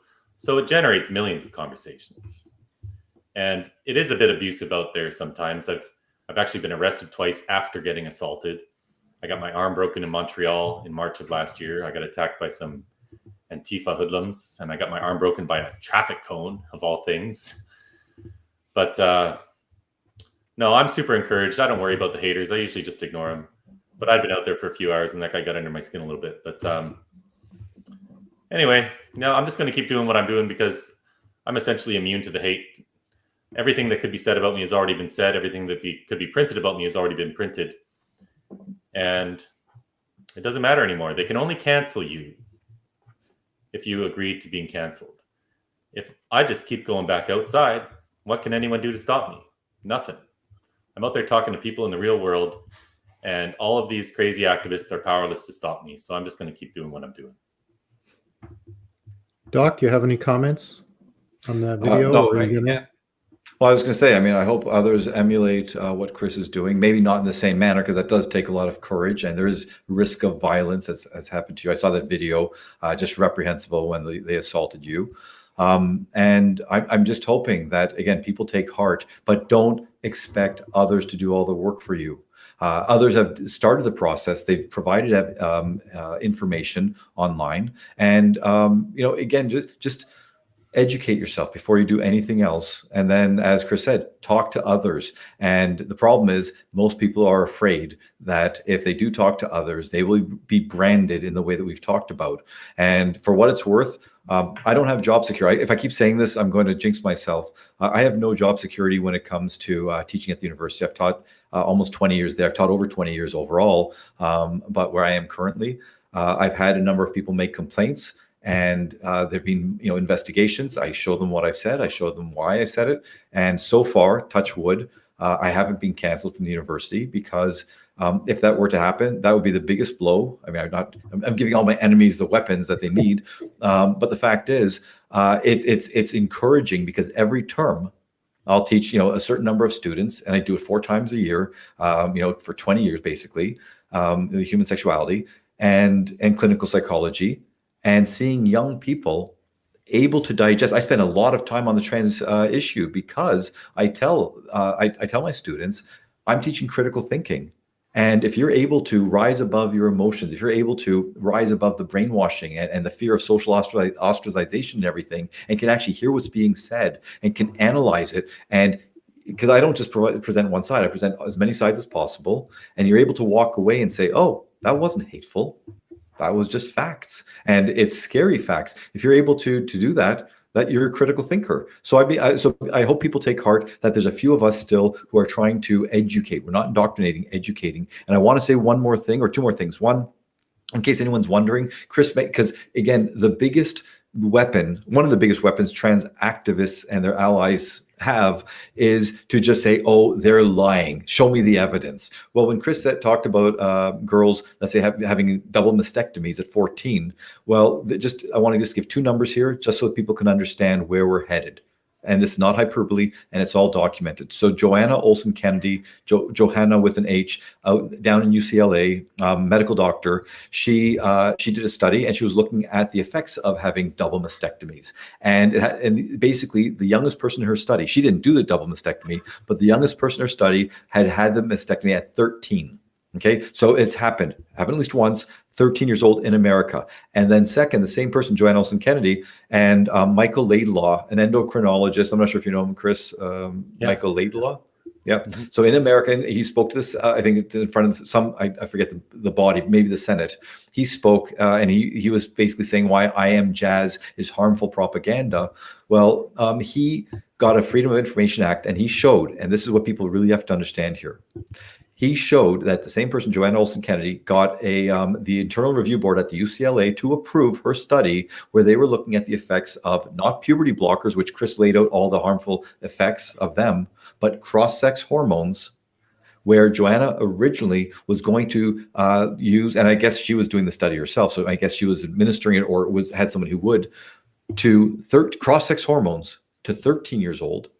And then she had the Freedom of Information Act, Freedom of Information documents showed that she reduced that number to 8 years old.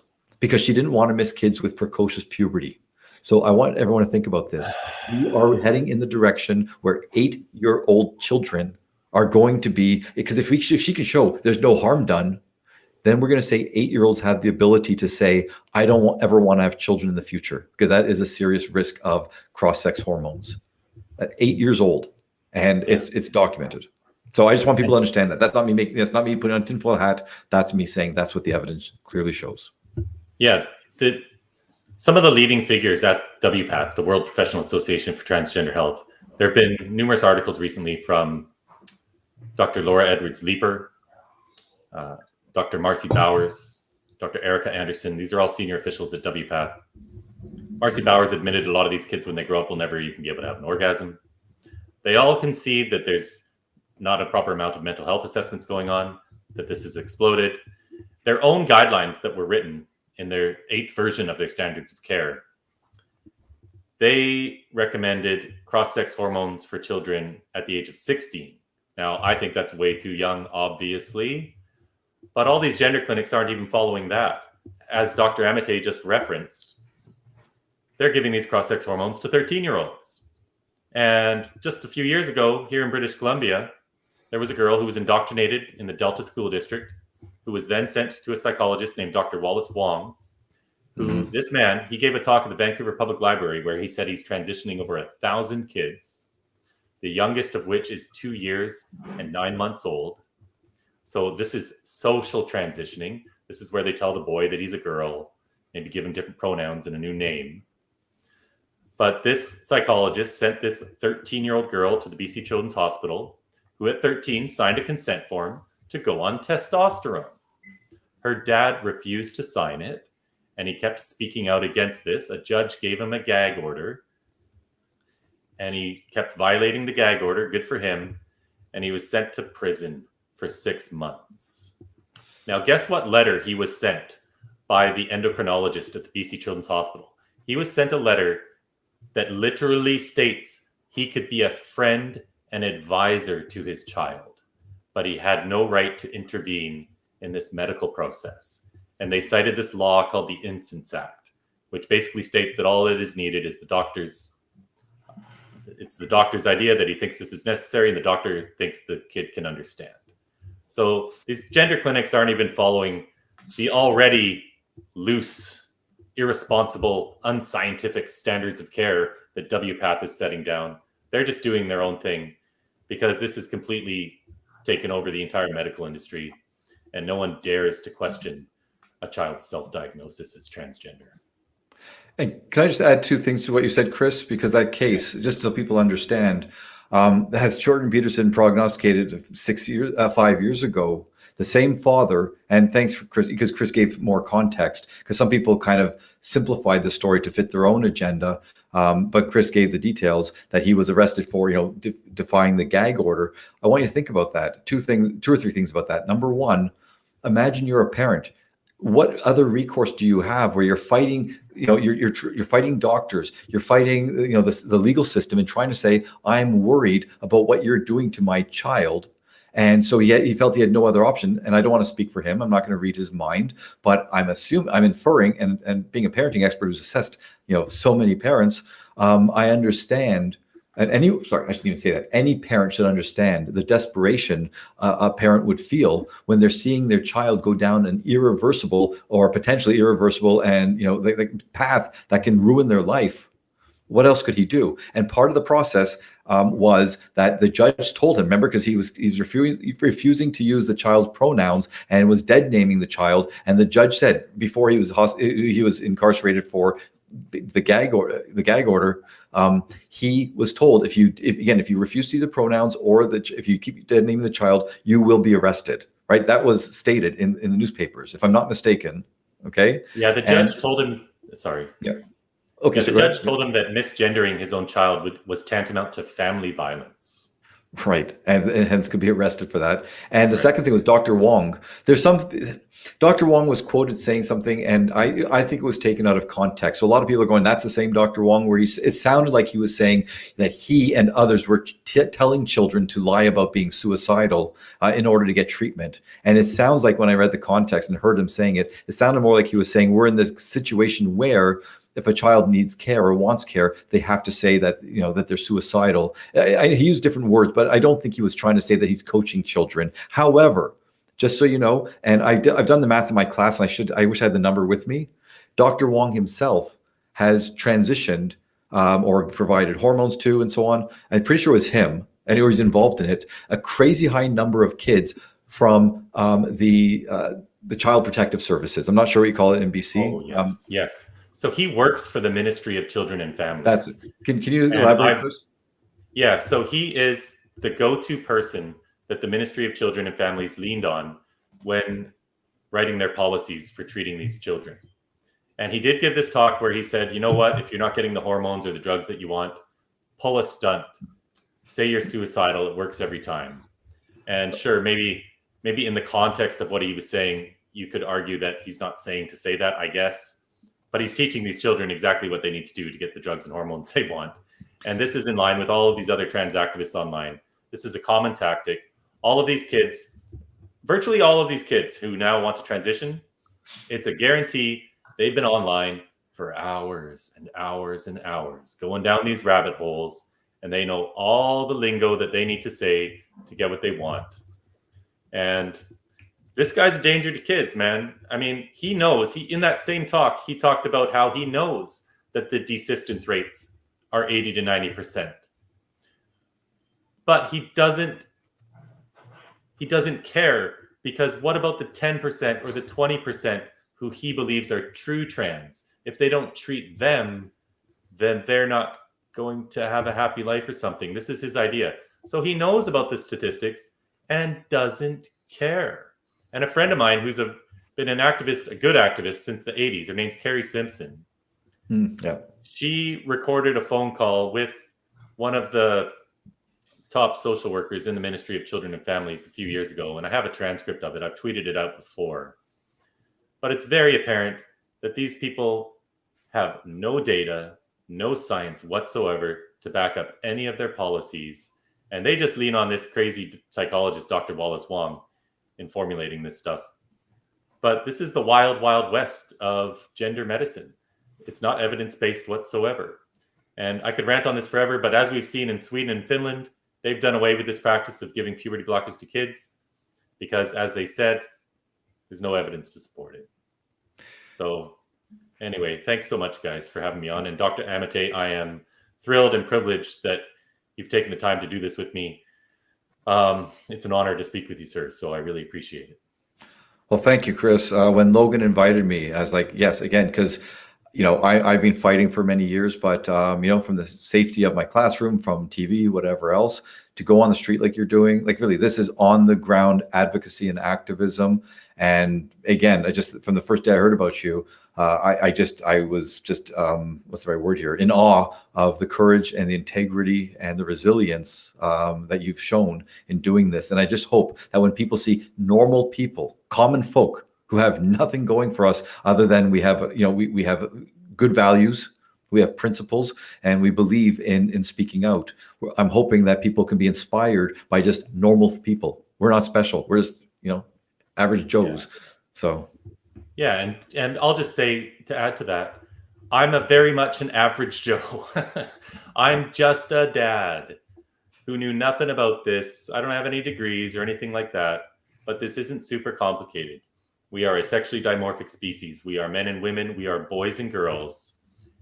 And when activists come for your children and try to tell them that there's something they're not, and try to tell them that pharmaceutical companies are going to help them become their true self, and that they just ignore all the medical side effects, and they don't care that they're sterilizing kids, creating anorgasmic kids, creating children who, when they grow up, will never be able to hold a relationship. Well, guess what, guys? The politicians aren't going to speak for these kids. None of the medical organizations are going to speak up for these kids. It's going to be the lay people like us who bring an end to this, because they're all cowardly and they're all completely captured. And there's an expression, when somebody shows you who they are, believe them. All these people in authority have showed us who they are.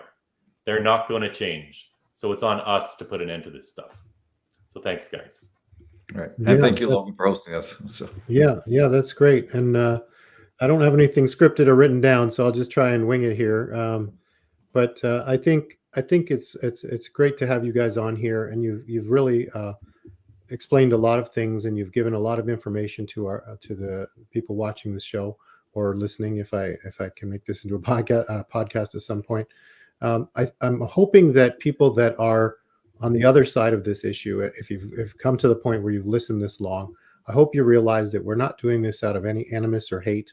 We're just really speaking up in concern, not just for, that we're trying to block trans people from existing or anything like that, but we want to make sure that people that have gender identity issues get the correct care that they need. We want to make sure that children aren't harmed, even adults. If you're somebody who has those issues, if you're only being pushed in one direction, we want to make sure that direction is right for you and give you more options. I think that, in a world where there's so much political division and efforts to try and drive people one direction or another, I think you may be among the more vulnerable class of people. And this is actually our expression of care for you.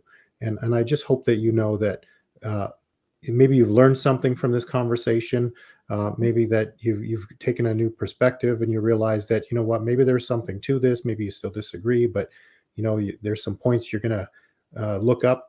I think everyone here is sincere. We really just want to see a better world for everyone, including people with gender identity issues and the like, and any kind of psychological challenge that they have in life. We want you to live your best life and live it fully. So that's really just kind of what I want to say. We're all in this together. So, gentlemen, unless you have any last words, does anybody want to say one last thing? Children cannot consent to puberty blockers. There you go. Doc? Do the research, try to be a critical thinker, rise above your feelings, look for the reality that's in front of you. Awesome. Thanks, Doc. And thank you. Thanks, guys. And everyone, I appreciate you watching the episode. If you came along this far, you are a hero to me. And until next time, this has been a new episode of the Headway Channel. Thank you. Thanks, guys. Have a good night.